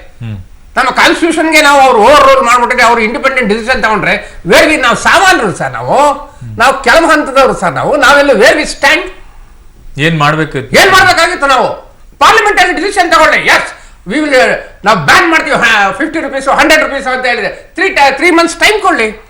ಟೈಮ್ ಇಲ್ಲ ಏನಿಲ್ಲ. I say within 24 hours means ಏನಿದು ಡೆಮೋಕ್ರಸಿನೋ ಇಲ್ಲ ಅರಿಸ್ಟೋಕ್ರಾಟೋ ಏನಾಗಿದೆ ಇದು dictatorship? No sir, this is not. ಜನ ಯಾರು ಅದಕ್ಕೆ ವಿರೋಧ ಮಾಡ್ತಿಲ್ಲ ಸರ್ ತಗೊಂಡಿರುವಂತ ವಿರೋಧ ಎಲ್ಲಿ ಮಾಡಕ್ ಹೋಗ್ತಾರೆ ಸರ್? ಜನ ಬೇಕಾಗಿದೆ ಸರ್. ಇವತ್ತಿನ ದಿವಸ ಇದು ಟೊಮೊಟೊ ಮಾರನ್ನು ಕೇಳಿ ಸರ್, ಗೊತ್ತಾಗುತ್ತೆ ಸರ್. ಬಹಳ ಇದು ಹೋಲ್ ದಿಸ್ ಥಿಂಗ್ ಏನೋ ನಮ್ಮ ಡೌನ್ ಟೌನ್ ಏನ್ ಕೆಲಸ ಮಾಡ್ತಾ ಇದ್ದಾರೆ, ಫುಟ್ಪಾತ್ ಅಲ್ಲಿ ಇರೋರು ಎಲ್ಲ ಮಣ್ಣು ಮುಚ್ಕೊಂಡು ಹೋಗ್ತಾ ಇದ್ದಾರೆ ಸರ್. ಈಗ ಹೌದು, ಇದನ್ನ ನಾವು ಹಾಕ್ಬೋದು, ಕೇಸ್ ಹಾಕ್ತೀವಿ. ಪೊಲೀಸ್ನವ್ರಿಗೇನು ಯಾವ ಕೇಸ್ ಬೇಕಾದ್ರೂ ಹಾಕ್ತೀವಿ, ನಮ್ಗೇನು ಇದೇ ಇಲ್ಲ, ಹಾಕ್ತೀವಿ. ಈಗ ಇನ್ನು ಒಂದು ಹೇಳಬೇಕು ಅಂದ್ರೆ ನಿಮ್ಮ ಪಬ್ಲಿಕ್ ಟಿವಿಗೆ ಧನ್ಯವಾದಗಳು ಹೇಳಬೇಕಾಗಿತ್ತು. This the first time in India ಹೇಳಬೇಕು ಅಂತ ಹೇಳಿದ್ರೆ ಒಂದು ಬ್ಯಾಂಕ್ ಇಂದ ಒಂದು ಈ ಅನ್ಆಥರೈಸ್ ಒಂದು ಲೂಟಿ ಮಾಡ್ಕೊಂಡು ಹೋಗ್ತಾ ಇರೋದನ್ನ ತೋರಿಸ್ತಾ ಇರೋದು mister public TV. I will appreciate for that. ಇದು ಎಲ್ಲ ಹೋಲ್ ಇಂಡಿಯಾದಲ್ಲೇ ಇದನ್ನ ಇದಾಗಬೇಕು, ಆಕ್ಷನ್ ಆಗ್ಬೇಕಲ್ಲ ಸರ್. ತಗೊಂಡೋಗೋ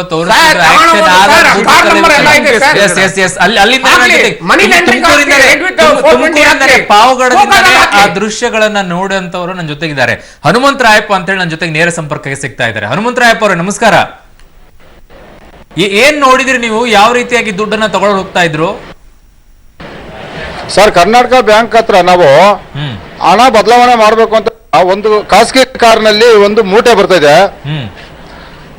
ಅದು 60 ಲಕ್ಷ ರೂಪಾಯಿ ಕ್ಯಾಶ್ ಮ್ಯಾನೇಜರ್ ಕೊಟ್ಬಿಟ್ಟು 50 ಲಕ್ಷ ರೂಪಾಯಿ ಎತ್ಕೊಂಡು ಹೋಗೋದು, ಅಂದ್ರೆ 10 ಲಕ್ಷ ರೂಪಾಯಿ ಬ್ಯಾಂಕ್ ಮ್ಯಾನೇಜರ್ ಕಮಿಷನ್. ಇಲ್ಲಿ ಅಗಲಗರಡೆ ನಡೀತಾ ಇದೆ ಸರ್. ಸಾರ್ವಜನಿಕ 60 ಲಕ್ಷ ಅನ್ನೋದು ಹೇಗ್ ಗೊತ್ತಾಯ್ತು ಸರ್? ಮೂಟೆ ದಪ್ಪ ಗೊತ್ತಾಗ್ತಾ ಇಲ್ವಾ ನಮ್ಗೆ? ನಾವೆಲ್ಲ ನೋಡ್ತಾನೆ ಇದೀವಿ ಸರ್. ಅಲ್ಲ, ಅಂದಾಜಲ್ಲಿ ಹೇಳ್ತಾರದ ಮೂಟೆ ಎಲ್ಲ ಅಷ್ಟು ಇರ್ಬೋದು ಅಂತ ಹೇಳಿ. ಕ್ಯಾಲ್ಕುಲೇಷನ್ ಪ್ರಕಾರ 60 ಇದೆ ಅಂತ ಏನಿಲ್ಲ. ಹೌದೌದು, ಇದೆ ಅಮೌಂಟ್ ಅಂತೂ ನೋಡಿ. ಅದು ಬ್ಯಾಗ್ ಏನು ವೇಟ್ ಆಫ್ ಬ್ಯಾಗ್ ನಮಗೆ ಗೊತ್ತಾಗ್ತದಲ್ಲ, ದಪ್ಪ ಚಿಕ್ಕದು ಅಂತ ಹೇಳ್ಬಿಟ್ಟು. ಹಲೋ ಹನುಮಂತರಾಯಪ್ಪ, ಯಾರು ವಿರೋಧ ಮಾಡ್ಲಿಲ್ವಾ ಅವಾಗ? ಸರ್, ನಾವು ವಿರೋಧ ಮಾಡಿ ನಾವು ಕ್ಯೂನಲ್ಲಿ ನಿಂತಿದ್ದೀವಿ. ಕ್ಯೂ ಬಿಟ್ಟೋದ್ರೆ ಮತ್ತೆ ಕ್ಯೂ ಸಿಗಲ್ಲ ಅಂತ ಹೇಳ್ಬಿಟ್ಟು ನಾವು ನಿಂತಿವಿ. ತಮ್ಮ ಪಬ್ಲಿಕ್ ಟಿವಿನವ್ರು ಬಂದಾಗ ನಮಗೆ ಗೊತ್ತಾಗಿದ್ದು ಇಲ್ಲೇನೋ ದರೋಡೆ ನಡೀತಾ ಇದೆ ಅಂತ ಹೇಳ್ಬಿಟ್ಟು. ಅಲ್ಲೇ ನೋಡಿದ್ರೆ ವಿಚಾರ ಈ ತರ ಇರ್ತಾ ಇದೆ. ಓಕೆ ಹನುಮಂತರಾಯಪ್ಪ ಅವರೇ, ಧನ್ಯವಾದಗಳು ಇಷ್ಟೊತ್ತು ಪಬ್ಲಿಕ್ ಟಿವಿ ಜೊತೆಗೆ ಮಾತಾಡಿದ್ದಕ್ಕೆ. ಎಸ್, ನಮ್ಮ ಜೊತೆಗೆ ಮಮತಾ ಅಂತ ಹೇಳಿ ಒಬ್ರು ಕರೆ ಮಾಡಿದ್ದಾರೆ, ಚೆನ್ನೈನಿಂದ ಕರೆ ಮಾಡಿದಾರೆ ಅಂತ ಹೇಳಿ. ನಮಸ್ಕಾರ ಮಮತಾ ಅವರೇ. ನಮಸ್ಕಾರ ಸರ್, ನಾನ್ ನಿಮ್ ಪ್ರೋಗ್ರಾಮ್ ನೋಡ್ತಾ ಇದ್ದೀನಿ ಇವಾಗ. ಹೇಳಿ ಮೇಡಮ್. ಫಸ್ಟ್ ಆಫ್ ಆಲ್ ನೀವ್ ಇವಾಗ ತೋರಿಸ್ತಾ ಇದ್ದೀರಲ್ಲ ತುಮಕೂರು ಪಾವಗಡದಲ್ಲಿ ಈ ತರ ಇನ್ಸಿಡೆಂಟ್ಸ್ ನಡೀತಾ ಇದೆ ಅಂತ. ಈಗ ಆನ್ ದ ಸ್ಪಾಟ್ ಯಾಕೆ ಅವ್ರಿಗೆ ಒಂದು ಅರೆಸ್ಟ್ ಮಾಡೋದು ಅಥವಾ suspend them on the spot, ಈ ತರ ಯಾಕೆ ಒಂದು ಆಕ್ಟಿವ್ ಆಕ್ಷನ್ ತಗೋಬಾರ್ದು?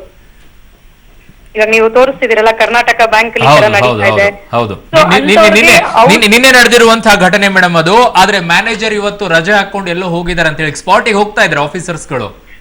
ಅದೇ ಈ ತರ ಒಂದು ಇನ್ಸಿಡೆಂಟ್ ನಡೆದಾಗ ಅವ್ರಿಗೆ ಆನ್ ದ ಸ್ಪಾಟ್ ಪನಿಷ್ಮೆಂಟ್ ಕೊಟ್ರೆ ಖಂಡಿತ ಬ್ಯಾಂಕ್ನವರು ಎಚ್ಚೆತ್ಕೊಳ್ತಾರೆ.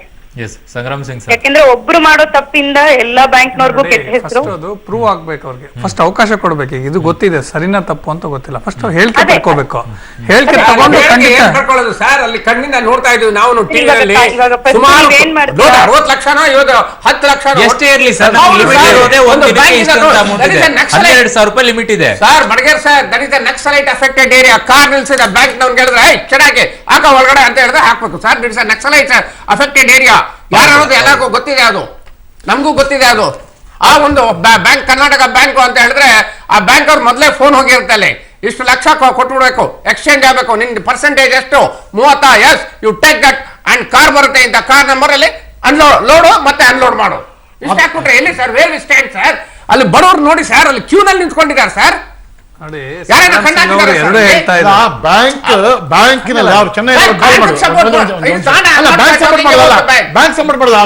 ಹೇಳಿದ್ರಲ್ಲ ನಿಮ್ಗೆ ಅಮಾನತು ಮಾಡಿ ಅಂತ. ಬ್ಯಾಂಕು ಈ ತರ ಏನಾದ್ರೂ ಯಾರ ಮೇಲಾದ್ರೂ ಅಪವಾದ ಬಂದಾಗ ಅವರ ಅಮಾನತಲ್ಲಿ ತಕ್ಷಣ ನಾವು ಅಮಾನತಲ್ಲಿ ಇರ್ತಾರೆ. ಅದರಲ್ಲಿ ಎರಡನೇ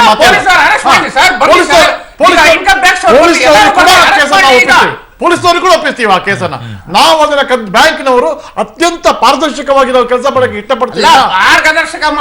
ಗೊತ್ತಾಗುತ್ತಲ್ಲ ಇದು ಪಾರದರ್ಶಕ ಎಷ್ಟಿದೆ. ಅದರಿಂದಾಗಿ ಬ್ಯಾಂಕ್ ಅಧಿಕಾರಿಗಳು ತಕ್ಷಣ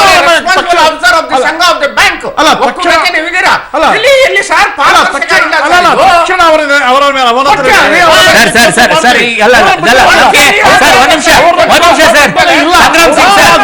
ಸಂಗ್ರಾಮ್ ಸಿಂಗ್ ಸರ್, ಜಗಳ ಮಾಡೋದಲ್ಲ ಅದೇ, ಸರ್. ಅವ್ರೊಬ್ರ- ನಾವು ಒಂದಿಷ್ಟು ಜನರಿಗೆ ಮಾಹಿತಿಯನ್ನ ಮಾಹಿತಿ ಕೊಡ್ಬೇಕು ಸರ್. ಮಾಹಿತಿಯನ್ನ ಕೊಡ್ಬೇಕಾಗಿದೆ. ಈಗ ಅವ್ರು ಏನ್ ಅನುಭವಿಸಿದಾರೋ ಅದಕ್ಕೆ ಶಿಕ್ಷೆಯನ್ನ ಅವ್ರು ಕೊಡ್ತಾರೆ, ಅವ್ರು ಅನುಭವಿಸ್ಕೊಂಡು ಹೋಗ್ತಾರೆ. ಅವ್ರನ್ನ ಅಮಾನತ್ ಮಾಡ್ತಾರೋ ಏನ್ ಮಾಡ್ತಾರೋ ಮಾಡ್ಕೊಂಡು ಹೋಗ್ಲಿ. ಬಟ್ ಇನ್ನೊಂದು ಬ್ಯಾಂಕ್ ಅಲ್ಲಿ ಈ ರೀತಿ ನಡಿಬಾರ್ದು. ಇನ್ನೊಂದಿಷ್ಟು ಜನಕ್ಕೆ ಅಲ್ಲಿ ಅಮೌಂಟ್ ಹೋಗ್ಬೇಕಾಗಿರುತ್ತೆ, ಇನ್ನೊಂದಿಷ್ಟು ಜನಕ್ಕೆ ಏನೋ ಸಮಸ್ಯೆ ಆಗಿರುತ್ತೆ, ಅದು ಬಗ್ಗೆ ಆಗಿರ್ಬೇಕಾಗುತ್ತೆ. ಅಲರ್ಟ್ ಆಗ್ಬಿಡ್ತಾರೆ ಎಲ್ಲ ನಾವು ಯಾವ ರೀತಿಯಲ್ಲಿ ಕೂಡ ಈ ತರದ ಒಂದು ಕೆಲಸವನ್ನು ಸಮರ್ಥಿಸುವುದಿಲ್ಲ, ಯಾವುದೇ ಬ್ಯಾಂಕ್ ಸಮರ್ಥಿಸುವುದಿಲ್ಲ. ಅವರ ಮೇಲೆ ಯಾವನೇ ಆಗಿರ್ಲಿ, ಎಂತ ಪ್ರಭಾವಶಾಲಿ ಆಗಿರ್ಲಿ, ಏನೇ ಹುದ್ದೆ ಇರಲಿ, ಅವರ ಒಂದು ಗುಮಾಸ್ತನಿಂದ ಹಿಡಿದು ಮೇಲಧಿಕಾರಿವರೆಗೆ ಇಂಥ ಕೆಲಸ ಮಾಡಿದ್ರೆ ಅವರ ಮೇಲೆ ನಾವು action ತಗೊಳ್ಳೋದು. ಅಲ್ಲ, ವೀಕ್ಷಕರಿಗೂ ಕೂಡ ನಾನು ಹೇಳೋದಿಷ್ಟೇ, ನಿಮ್ಗೆ ಏನಾದ್ರೂ ಗೊಂದಲಗಳಿದ್ರೆ ಒಂದಾದ ಮೇಲೆ ಒಂದು ಗೊಂದಲಗಳು ಬರ್ತಾ ಇರತ್ತೆ. ಅದು ಇಲ್ಲಿ ಹೇಳ್ಕೊಂಡು ಕೂತ್ಕೊಂಡು ಆಗೋದಿಲ್ಲ. ನೀವು ಸ್ಥಳಕ್ಕೆ ಹೋಗಿ ಅಲ್ಲಿ ಕ್ಯೂ ಅಲ್ಲಿ ನಿಂತ್ಕೊಂಡು ಏನೋ ಒಂದು ಕೊಡ್ಬೇಕಾದಂತ ಸಂದರ್ಭದಲ್ಲಿ ನಿಮ್ಗೆ ಒಂದಿಷ್ಟು ಪ್ರಶ್ನೆಗಳು ಹೇಳುತ್ತೆ. ಅಂತಹ ಪ್ರಶ್ನೆಗಳು ನಿಮ್ಗೆ ಏನಾದ್ರೂ ಇದ್ರೆ, ಗೊಂದಲಗಳು ನಿಮ್ಗೆ ಏನಾದ್ರೂ ಇದ್ರೆ ದಯವಿಟ್ಟು ಕರೆ ಮಾಡಿ, ಮಾತನಾಡಿ. ಇದಕ್ಕೆ ಉತ್ತರವನ್ನ ನಮ್ಮ ಆರ್ಥಿಕ ತಜ್ಞರು ಕೂಡ ಕೊಡ್ತಾರೆ, ಬ್ಯಾಂಕ್ ನಿಂದ ಇರುವಂತವರು ಕೂಡ ಅದಕ್ಕೆ ಉತ್ತರವನ್ನ ಕೊಡ್ತಾರೆ. ನಿಮ್ಮ ಸಮಸ್ಯೆಗಳಿಗೆ ಪರಿಹಾರವನ್ನ ಏನ್ ಮಾಡ್ಬೇಕು ಅನ್ನೋದನ್ನ ಅವ್ರು ತಿಳಿಸ್ಕೊಡ್ತಾರೆ. ಕರೆ ಮಾಡಿ, ನಮ್ಮ ಜೊತೆಗೆ ಮಾತನಾಡಿ. ಎಸ್ ಸರ್, ಒಬ್ರು ಕರೆ ಕೂಡ ಮಾಡಿದ್ದಾರೆ, ರವಿಕುಮಾರ್ ಅಂತ ಹೇಳಿ. ನಮಸ್ಕಾರ ಸರ್. ಸರ್ ನಮಸ್ಕಾರ. ಹೇಳಿ, ನಿಮ್ಗೆ ಏನ್ ಪ್ರಶ್ನೆ ಇದೆ ಕೇಳಿ. ನಮಸ್ಕಾರ, ನೆಲಮಂಗಲದಿಂದ. ಹೇಳಿ ಸರ್. ಈಗ ಅಲ್ಲ ಒಬ್ರು ರಿಟೈರ್ಡ್ ಪೊಲೀಸ್ ಇನ್ಸ್ಪೆಕ್ಟರ್ ಏನೋ, ನಾನು ಅವ್ರು ಸುಮಾರು ಸರಿ ನಿಮ್ ಚಾನಲ್ ನೋಡಿದ್ದೀನಿ. ಅವ್ರು ವಾದ ಮಾಡ್ತಾ ಇದ್ರು ಮೋದಿ ಅವ್ರು ಏನ್ ಮಾಡ್ತಾ ಇದ್ದಾರೆ ಅಂತ ಹೇಳ್ಬಿಟ್ಟು. ಸರ್, ಒಂದು ಸಿಮ್ ತಾಣಕ್ಕೆ ನಾವು ಒಂದೊಂದ್ ದಿವಸ ಬಿಟ್ಟು ಹೋಗ್ತೀವಿ, ಏನು ಒಂದ್ 15ರಿಂದ 20 ದಿವಸ ಆಗ್ಬೋದು ನಮ್ ಟೈಮಿಂಗ್ ತಗೊಳೋದಕ್ಕೆ. ಅಲ್ಲಿವರೆಗೂ ನಾವೇ ಸ್ವಲ್ಪ ಇದ್ ಮಾಡ್ಬಾರ್ದು. ಕಾಲದಲ್ಲಿ ಎಷ್ಟು ಜನ ರಾಜಕೀಯದವರು ಸಾವಿರಾರು ಕೋಟಿ ಮಾಡಿ ಕಟ್ಟಿದ್ದಾರೆ, ಅದ್ರ ಬಗ್ಗೆ ಇದುವರೆಗೂ ಯಾರು ಮಾಹಿತಿ ಮಾಡ್ಲಿಲ್ಲ. ಅವ್ರು ಮೋದಿ ಅವರು 6 ತಿಂಗಳಿಂದಲೂ ಇದ್ ಮಾಡ್ರು 60-40 ಅಂತ ಹೇಳ್ಬಿಟ್ಟು ಘೋಷಣೆ ಯಾಕೆ ಮಾಡ್ಕೊಂಡ್ಬಾರ್ದಾಗಿತ್ತು ನಮ್ಮವರು.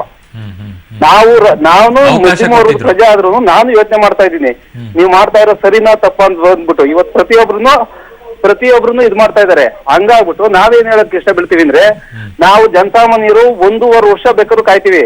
ನಮ್ ಪರಿಸ್ಥಿತಿ ಅಂಬೇಡ್ಕರ್ ವಾದದಂತೆ ಎಲ್ಲಾರು ಈಕ್ವಲ್ ಆಗದಾದ್ರು ನಮ್ದು ಏನ್ ಅಭ್ಯಂತರ ಇಲ್ಲ. ನಾವ್ ಇದುವರೆಗೂ ರಾಜಕಾರಣಿಗಳು ಕಪ್ಪು ಮುಚ್ಚೊಳಗಿದ್ದೀವಿ, ನಾವ್ಯಾಕೆ ಯೋಚನೆ ಮಾಡ್ಬೇಕು? ಅನ್ನಕ್ಕೆ ನಮ್ಗೆ 1200 ಸಾಕು, ಒಂದ್ ತಿಂಗಳು ನಾವು ರೇಷನ್ ತಗೊಂಡ್ ಮಾಡ್ತೀವಿ, ಏನ್ ಸಮಸ್ಯೆ ಇಲ್ಲ. ಅವತ್ತು ಬಾಲಗಂಗಾಧರ ತಿಲಕ್ ಅವರು ಮತ್ತೆ ಲಾಲ್ ಬಹದ್ದೂರ್ ಶಾಸ್ತ್ರಿ ಅವರು, ನೆಹರು ಅವರು ಸಕ್ಕರೆ ತೊಂದರೆ ಆಗಿದ್ಕೆ ಒಂದು ದಿವಸ ಬಿಡಿ ಅಂತ ಹೇಳಿದ್ರು. ಅವತ್ತೇ ನಾವು ಕೋಆಪರೇಟಿವ್ ಮಾಡಿದ್ವಿ ನಾವು ಭಾರತದವರು. ಅಥವಾ ಇವತ್ತು ಯಾವ ದೊಡ್ಡ ವಿಚಾರ? ಮೋದಿ ಅವ್ರ ಬಗ್ಗೆ ಆ ಯಪ್ಪ ಮಾತಾಡಿದ್ದು ಉದಾಸೀನತೆ ತೋರಿಸ್ತಾ ಇದೆ. ಅವರು ರಿಯಲ್ ಆಗಿ ಒಬ್ಬ ಇನ್ಸ್ಪೆಕ್ಟರ್ ಅವರೇ ಉತ್ತರ ಕೊಡ್ತಾರೆ. ರವಿಕುಮಾರ್ ಅವರೇ, ಸಂಗ್ರಾಮ್ ಸಿಂಗ್ ಸರ್ ಹೇಳಿ ಸರ್, ಏನ್ ಸರ್ ಪ್ರಾಬ್ಲಮ್? ಅವ್ರು ಹೇಳ್ತಾ ಇದ್ದಿದ್ದು ವಿರೋಧ ಯಾಕೆ ಅಂತ. ವಿರೋಧ ಏನು? ನಾವೇ ಜನಾನೇ ವಿರೋಧ ಮಾಡ್ತಾ ಇಲ್ಲ, ಒತ್ತಡ ತರೋದು ಸರಿಗಿಲ್ಲ. ಇದೇನು ಡೆಮೊಕ್ರಾಟಿಕ್ ಕಂಟ್ರಿ ಸರ್, ಪ್ರಜಾಪ್ರಭುತ್ವ ಸರ್. ಇಡೀ ಪ್ರಪಂಚದಲ್ಲಿ ನಮ್ಮ ಭಾರತ ದೇಶ ಪ್ರಜಾಪ್ರಭುತ್ವ ಸರ್. ಅಲ್ಲ, ಅವ್ರು ಹೇಳ್ತಾ ಇರೋದು ಮಗದೊಂದು ಅರ್ಥ ಇದೆ ಸರ್ ನಿಮ್ಗೆ. ನಾವು ಈಗ ಕಪಿಮುಷ್ಟಿಯಲ್ಲಿ ಇರೋದು ರಾಜಕಾರಣಿಗಳ ಕಪಿಮುಷ್ಟಿಯಲ್ಲಿ ಇದ್ದೇವೆ. ರಾಜಕಾರಣಿಗಳು ಇನ್ಯಾರ್ದೋ ಒಂದು ಸಮಾವೇಶನ ಮಾಡ್ಬೇಕಾದ್ರು, ಇನ್ನೇನೋ ಮಾಡ್ಬೇಕಾದ್ರು, 100 ರೂಪಾಯಿನೋ 500 ರೂಪಾಯಿ ಕೊಟ್ಟಾಗ ಬೆಳಗ್ಗೆಯಿಂದ ಸಂಜೆವರೆಗೂ ಸಮಾವೇಶದಲ್ಲಿ ಕೂತ್ಕೊಂಡು ಭಾಷಣ ಕೇಳ್ಕೊಂಡು ಬರ್ತೀವಿ.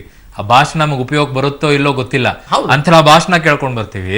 ಒಂದ್ ಯಾವ್ದೋ ಸಿಮ್ ತಗೊಳಕ್ ಹೋದಾಗ ಕ್ಯೂ ಗಟ್ಲೆ ಸಂಜೆವರೆಗೂ ಕೂಡ ನಿಂತ್ಕೊಂಡು ಕ್ಯೂ ಅಲ್ಲಿ ನಿಂತ್ಕೊಂಡು ಬರ್ತೀವಿ. ಯಾಕಿಂತ ಪರಿಸ್ಥಿತಿ ಬಂದಾಗ ನಾವು 1 ತಿಂಗಳವರೆಗೂ ಆದ್ರೂ ನಾವು ಸಮಸ್ಯೆಯನ್ನಾದ್ರೂ ನಾವು ಇರ್ತೇವೆ ಅನ್ನೋದನ್ನ ಅವ್ರು ಹೇಳ್ತಾ ಇದ್ರೆ, ಯಾಕೆ ನೀವು ವಿರೋಧ ಮಾಡ್ತೀರ ಅನ್ನೋದು ಅವ್ರ ಪ್ರಶ್ನೆ. ನಾವು ವಿರೋಧ ನಮ್ಗೇನು ಇಲ್ಲ, ಮಾಡ್ಲಿ ಯಾರು ಇದಾರೆ ಇದು ಕಳ್ಳು ಹಣ ಇಟ್ಕೊಂಡಿದಾರ ಅವ್ರಿಗೆಲ್ಲ ಅರೆಸ್ಟ್ ಮಾಡ್ಲಿ ಸರ್. ಆಗಲ್ಲ ಇದು. ಯಾಕಂತ ಹೇಳಿದ್ರೆ ಜನಸಾಮಾನ್ಯ, ನಾವು ಸಾಮಾನ್ಯ, we are not from the highest level of the district. ನಾವು ಜನಸಾಮಾನ್ಯರು, ನಾವು ಕೆಲ ಹಂತದಲ್ಲಿ ಇರೋರು, ನಮಗೆ ಇಷ್ಟು ತೊಂದರೆ ಆಗ್ತಾ ಇದೆ. ಬಳ್ಳಾರಿಯಿಂದ ಮಲ್ಲಿಕಾರ್ಜುನ್ ಅಂತ ಹೇಳಿ ಒಬ್ರು ಕರೆ ಮಾಡಿದಾರೆ ನನಗೆ. ಮಲ್ಲಿಕಾರ್ಜುನ್ ಅವ್ರೆ ನಮಸ್ಕಾರ. ಸರ್ ನಮಸ್ಕಾರ. ಎಸ್, ನಿಮ್ ಪ್ರಶ್ನೆ ಏನಿದೆ ಕೇಳಿ. ಸರ್ ನೋಡಿ, ಈ ತರ ಮಾಡಿದ್ರಲ್ಲ ಇವರು ಮೋದಿ ಅವರು, ನನಗೆ ಮೋದಿ ಅವ್ರ ಬಗ್ಗೆ ಗೌರವ ಇದೆ, ಓಕೆ, ಅದು ತೊಂದ್ರೆ ಇಲ್ಲ. ಇದು ನಮ್ಮ ಬ್ಯಾಂಕ್ಗಳಲ್ಲಿ ಒಬ್ಬರಾದ್ರೂ ಒಂದು ಕೋಟ್ ಹಾಕೊಂಡು ಬಂದು ನಿಂತಿದ್ದಾರೆ ಸರ್. ನಾವು ಎಲ್ಲ ಶ್ರೀಮಂತರೇ ಬಂದು ನಿಂತಿದ್ದಾರೆ, ಬಡವರೇ ಬಂದು ನಿಂತಿದ್ದಾರೆ ಅಲ್ಲಿ. ಕರೆಕ್ಟ್ ನೀವು ಕೇಳ್ತಾ ಇರುವಂತ ಪ್ರಶ್ನೆ ಇದೆ, ನನಗೂ ಕೂಡ ಅದೇ ಪ್ರಶ್ನೆ ಕಾಡ್ತಾ ಇದೆ. ಒಬ್ಬರಾದ್ರೂ ಶ್ರೀಮಂತರು, ಕೋಟಿ ದುಡ್ಡಿರುವಂತವ್ರು ಒಬ್ಬರಾದ್ರೂ ಬಂದು ಬ್ಯಾಂಕ್ ಮುಂದೆ ನಿಂತಿದಾರ ಅನ್ನೋ ಪ್ರಶ್ನೆ ನನಗೆ ಈಗಲೂ ಕೂಡ ಕಾಡ್ತಾ ಇದೆ. ಆ ಪ್ರಶ್ನೆಗೆ ಉತ್ತರವನ್ನ ಕೊಡ್ಬೋದು ಅಂತ ಅನ್ಸುತ್ತೆ.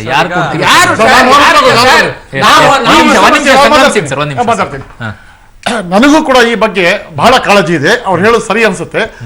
ದೇಶದ ನನ್ನ ಹಲವಾರು ಬ್ಯಾಂಕ್ಗಳಲ್ಲಿ ಬ್ರಾಂಚ್ ಶಾಖೆಗಳನ್ನ ನಾನು 2-3 ಸಲ ಭೇಟಿ ಮಾಡಿದ್ದೀನಿ. ಯಾವುದೇ ದೊಡ್ಡ ಕೂಡ ಕ್ಯೂ ಅಲ್ಲಿ ನಿಂತಿದ್ದು ನಾನಂತೂ ನೋಡಿಲ್ಲ.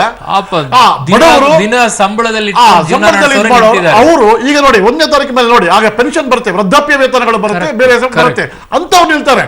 ಕೋಟ್ಯಾಂತರ ರೂಪಾಯಿ ಇರುವವರು ಅವರು ಬೇರೆ ಬೇರೆ ರೀತಿಗಳಿಂದ ಅದನ್ನ ಬದಲಾಯಿಸಿಕೊಂಡು ನೋಡ್ತಾರೆ, ಅಥವಾ ಅವರು ಜನರನ್ನು ಕಳಿಸ್ತಾರೆ ವಿನ ಅವರು ಸ್ವತಃ ನಿಲ್ಲೋದಿಲ್ಲ. ನಮ್ಮ ದೇಶದಲ್ಲಿ ನಮ್ಮ ಆರ್ಥಿಕ ತಜ್ಞ ಅವರಿಗೆ ಗೊತ್ತಿರಬಹುದು, ಕಾಳಧನ ಅಂದ್ರೆ ಕಪ್ಪು ಹಣ ರೂಪದಲ್ಲಿ ನಗದು ಇರುವುದು ಬರೀ 6%. ಈ 6% ಅಲ್ಲಿ ಯಾರ ಹತ್ರ ಇದೆ ಅಂದ್ರೆ ಅದು ಅದರಲ್ಲಿ ಮುಕ್ಕಾಲು ಭಾಗ ಶ್ರೀಮಂತರಲ್ಲಿ ಇರ್ಬೋದು, ನಾನು ಇಲ್ಲ ಅಂತ ಹೇಳೋದಿಲ್ಲ. ಆದರೆ ಇವತ್ತೊಬ್ಬ ಸಾಮಾನ್ಯ ಮನುಷ್ಯನ ಹತ್ರ ಕೂಡ 500 ರೂಪಾಯಿ 1000 ರೂಪಾಯಿ ನೋಟ್ ಇದೆ. ಆ 1000 ರೂಪಾಯಿ 500 ರೂಪಾಯಿ ನೋಟನ್ನು ಅವನು 3 ದಿವಸದಿಂದ ಅವನಿಗೆ ಭಯ, ಅವನ ಖರ್ಚಿಗೆ ದುಡ್ಡಿಲ್ಲ, ಅವನು ಬ್ಯಾಂಕ್ ಮುಂದೆ ಕ್ಯೂ ನಿಲ್ತಾನೆ, ಬದಲಾಯಿಸಕ್ಕಿರ್ಬೋದು, ಖಾತೆ ಕಟ್ಟಾಗಿರ್ಬೋದು. ಸಮಸ್ಯೆ ಆಗ್ತಿರೋದು ನಿಜವಾದ ಜನಸಾಮಾನ್ಯರಿಗೆ ಮತ್ತು ಕೃಷಿಕರಿಗೆ. ರೈತರು ನಮ್ಮ ದೇಶದಲ್ಲಿ ನೋಡಿ 35 ಸಾವಿರ ATMಗಳು ಮಾತ್ರ ನಮ್ಮ ದೇಶದಲ್ಲಿದೆ. ನಮ್ಮ ದೇಶದ 70% of the population they are not having any bank account. ಅವ್ರಿಗೆ ಬ್ಯಾಂಕ್ ಅಕೌಂಟ್ ಇಲ್ಲ. ಸಮಸ್ಯೆ ಆಗ್ತಾ ಇರೋದು ಬಡವರಿಗೇನೆ ಸರ್, ಶ್ರೀಮಂತರಿಗೆ ಏನು ಆಗ್ತಾ ಇಲ್ಲ ಎಫೆಕ್ಟ್ ಅಂತ ಕಾಣಿಸ್ತಾ ಇದೆ ನನಗೆ. ಒಂದ್ ಮಾತು ಹೇಳ್ತೀನಿ ನಾವು, ಒಂದು ಶ್ರೀಮಂತರಂತ ಉದಾಹರಣೆಗೆ ನಾನು ಬ್ಯಾಂಕ್ ಹೋಗ್ಲಿಲ್ಲ. ಯಾಕೆ ಹೋಗ್ಲಿಲ್ಲ ಅಂತಂದ್ರೆ ನನ್ನ ಹತ್ರ ಡೆಬಿಟ್ ಕಾರ್ಡ್ ಇದೆ, ಕ್ರೆಡಿಟ್ ಕಾರ್ಡ್ ಇದೆ, ಮನೆಯಲ್ಲಿ ಸ್ವಲ್ಪ 100s ಇತ್ತು, ಮಕ್ಕಳು ಹುಂಡಿನಲ್ಲಿ ಬೇಕಾದಷ್ಟು ಸ್ವಲ್ಪ ನವಗವಾಗ ಕೊಟ್ಟಿದ್ದು ದುಡ್ಡಿತ್ತು. ವಾರಕ್ಕೆ 24,000 ರೂಪಾಯಿ ಲಿಮಿಟ್ ಮಾಡಿದರೆ ನಾವು ಕೆಲವೆಲ್ಲ RTGS ಮಾಡ್ಕೋತಾ ಇದ್ದೀವಿ, ಪೇಮೆಂಟ್ಸು RTGS ಮಾಡ್ತಾ ಇದ್ದೀವಿ.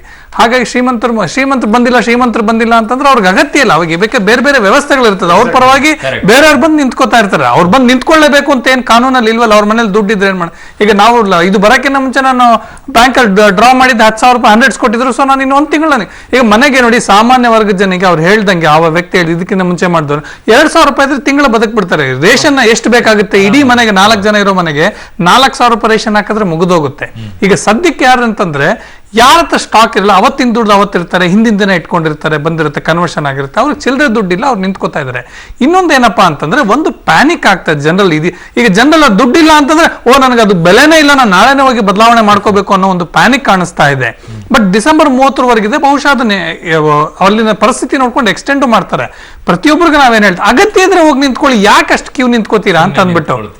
ಅಗತ್ಯ ಏನು ಆಗಲ್ಲ. ಡಿಸೆಂಬರ್ ನೋಡಿ, ನಾವು 3-4 ಮೊದಲನೇ ದಿನ 2 ದಿನ ಅತಿ ರಶ್ ನೋಡಿದ್ವಿ. ಆಮೇಲಿಂದ ATMಗಳಲ್ಲಿ ಸಾಯಂಕಾಲ ಗೊತ್ತಿಲ್ಲ, ಬೆಳಗ್ಗೆ ಗೊತ್ತಿಲ್ಲ, ಸ್ವಲ್ಪ ಕಡಿಮೆ ಆಗಿದೆ, ಕಂಪ್ಯಾರಿಟಿವ್ಲಿ ಕಡಿಮೆ ಆಗುತ್ತೆ. ಒಂದು 10-15 ದಿನ ಆದ್ರೆ ಕಡಿಮೆ ಆಗುತ್ತೆ. ದಯವಿಟ್ಟು ತಾಳ್ಮೆ ನಿಮ್ ಜೊತೆ ಚರ್ಚೆಯನ್ನ ಮಾಡ್ತೀನಿ. ಈಗ ದಾವಣಗೆರೆಯಿಂದ ಪ್ರದೀಪ್ ಅಂತ ಹೇಳಿ ಕರೆ ಮಾಡಿದ್ರೆ. ನಮಸ್ಕಾರ ಪ್ರದೀಪ್ ಅವರೇ. ನಮಸ್ಕಾರ ಸರ್. ಹೇಳಿ, ನಿಮ್ ಸಮಸ್ಯೆ ಏನಿದೆ? ನಮ್ಮ ಸಮಸ್ಯೆ ಏನಿದೆ ಸರ್, ಈಗ ನವೆಂಬರ್ 8ರಿಂದ ಮೋದಿ ಅವರು ಬ್ಲಾಕ್ ಮನಿಯನ್ನ ಮಾಡಿದಾರಲ್ಲ, ಬ್ಯಾನ್ ಮಾಡಿದಾರಲ್ಲ. ಹೇಳಿ, ಪ್ರಶ್ನೆ ಕೇಳಿ. ಅದೇ ಸರ್, ಈಗ 50-60 ಲಕ್ಷ ಕೊಟ್ಟು 50 ಲಕ್ಷ ಅಮೌಂಟ್ ಹೋಗಿದಾರಲ್ಲ ಕರ್ನಾಟಕ ಬ್ಯಾಂಕಿಂದ ಅವರು. ಈಗ ಬೇಲಿನೇ ಎದ್ದು ಹೊಲ ಮೇಯ್ದಂಗೆ ಆಗ್ತಾ ಇದೆ. ಈಗ ನಮ್ಮ ದೇಶದಲ್ಲಿ ಎಷ್ಟೊಂದು ಬ್ಯಾಂಕ್ಗಳು ಇದಾವೆ, ಅದರಲ್ಲಿ ಎಲ್ಲಾ ಬ್ಯಾಂಕ್ನವರು ಈ ತರ ಆತಂದ್ರೆ ಯಾವ ರೀತಿ ಪರಿಸ್ಥಿತಿ ಆಗುತ್ತೆ? ಈಗ ಮೋದಿ ಅವ್ರು ಮಾಡಿರೋ ಕಾರ್ಯಕ್ರಮಕ್ಕೆ ಎಲ್ಲಾರು ಪ್ರತಿಯೊಬ್ರು ಸಹಕಾರ ಕೊಡ್ಬೇಕಾಗಿದೆ ಸರ್. ಉಪ್ಪು ತಿಂದವ್ ನೀರ್ ಕುಡಿಲೇಬೇಕಲ್ವಾ? ಕುಡಿತಾರೆ ಬಿಡಿ, ಇವತ್ತೆಲ್ಲ ನಾಳೆ ಕುಡಿತಾರೆ. ಅದಕ್ಕೆಲ್ಲ ಲೆಕ್ಕನು RBI ಕೊಡ್ಲೇಬೇಕಾಗತ್ತೆ. ಎಷ್ಟು ಅಮೌಂಟ್ ಬ್ಯಾಂಕಿಗೆ ಬಂದಿದೆ, ಎಷ್ಟು ಯಾರಿಗೆ ಕೊಟ್ರು, ಯಾವ ಅಕೌಂಟಿಗೆ ಕೊಟ್ರು ಅನ್ನೋದು. ಈಗ ಮತ್ತೊಬ್ರು ಥ್ಯಾಂಕ್ ಯು ಪ್ರದೀಪ್ ಅವರು ಕರೆ ಮಾಡಿದಕ್ಕೆ. ಈಗ ಮತ್ತೊಬ್ರು ಕರೆ ಮಾಡಿದ್ದಾರೆ, ರಾಮಚಂದ್ರ ಅಂತ ಹೇಳಿ. ನಮಸ್ಕಾರ ಸರ್. ನಮಸ್ಕಾರ ಸರ್. ಹೇಳಿ, ನಿಮ್ ಪ್ರಶ್ನೆ ಏನಿದೆ ಕೇಳಿ ಸರ್. ಸರ್, ಇದು ನೋಟ್ ಬ್ಯಾನ್ ಮಾಡಿದಿರಲ್ಲ ಸರ್. Hello sir. ಹೇಳಿ, ಕೇಳ್ತಾ ಇದೆ, ಹೇಳಿ. ಅಲ್ಲ, ಇದು ಬಡವರಿಗೆ ಲಾಭ ಆಗ್ತಾ ಇದೆ, ಶ್ರೀಮಂತರಿಗೆ ಲಾಭ ಆಗ್ತಾ ಇದೆ? ಇದು ಗೊತ್ತಿಲ್ಲ, ಕೇಳಿಪ್ಪ ನೀವೇ. ವಿಜಯ ರಾಜೇಶ್ ಅವರು ಇದ್ದಾರೆ ನಮ್ಮ ಜೊತೆಗೆ. ಲಾಭ ಅನ್ನೋ ಪ್ರಶ್ನೆ ಇಲ್ಲ, ದೇಶಕ್ಕೆ ಒಟ್ಟಿನಲ್ಲಿ ಲಾಭ ಆಗ್ತಾ ಇದೆ. ಯಾಕೆಂತಂದ್ರೆ ಆ ಲಾಭನ ನೀವು ನೋಡೋದಕ್ಕೆ ಸ್ವಲ್ಪ ಸಮಯ ಕಾಯ್ಬೇಕಾಗತ್ತೆ. 1 ವರ್ಷ, 6 ತಿಂಗಳು 3 ತಿಂಗಳು ಕಾಯ್ಬೇಕಾಗುತ್ತೆ. ಯಾಕಂದ್ರೆ 3 ತಿಂಗಳಾದ್ಮೇಲೆ ಎಷ್ಟು ದುಡ್ಡು ವಾಪಸ್ ಬಂತು, ಏನಾಗ್ತದೆ ಲೆಕ್ಕಾಚಾರದ ಮೇಲೆ ನಮಗೆ ತೆರಿಗೆ ಕಡಿಮೆ ಆಗುತ್ತಾ, ಅವೈಲಬಿಲಿಟಿ ನಮ್ಮ ರುಪಿ ವ್ಯಾಲ್ಯೂಯೇಷನ್ ಆಗುತ್ತಾ ಅಂತ ಅಂದ್ಬಿಟ್ಟು. ಖಂಡಿತ ಇದು ದೇಶಕ್ಕೆ ಆಗುವಂತ ಲಾಭ ಸರ್. ಅದ್ರಲ್ಲಿ ಎಲ್ಲರಿಗೂ ಒಳ್ಳೇದಾಗುತ್ತೆ ಸರ್, ದೇಶಕ್ಕೆ ಒಳ್ಳೇದು. ಸ್ವಲ್ಪ ಕಾದ್ ನೋಡ್ಬೇಕು. ಹೌದು, ಎಷ್ಟೇ ಕಷ್ಟ ಆದ್ರೂ ಸ್ವಲ್ಪ ದಿನ ಕಾದ್ ನೋಡ್ಲಿ, ತಾಳ್ಮೆ ಇರ್ಬೇಕಷ್ಟೇ. ಎಸ್, ನಾಗರಾಜ್ ಶೆಟ್ಟಿ ಅವರೇ.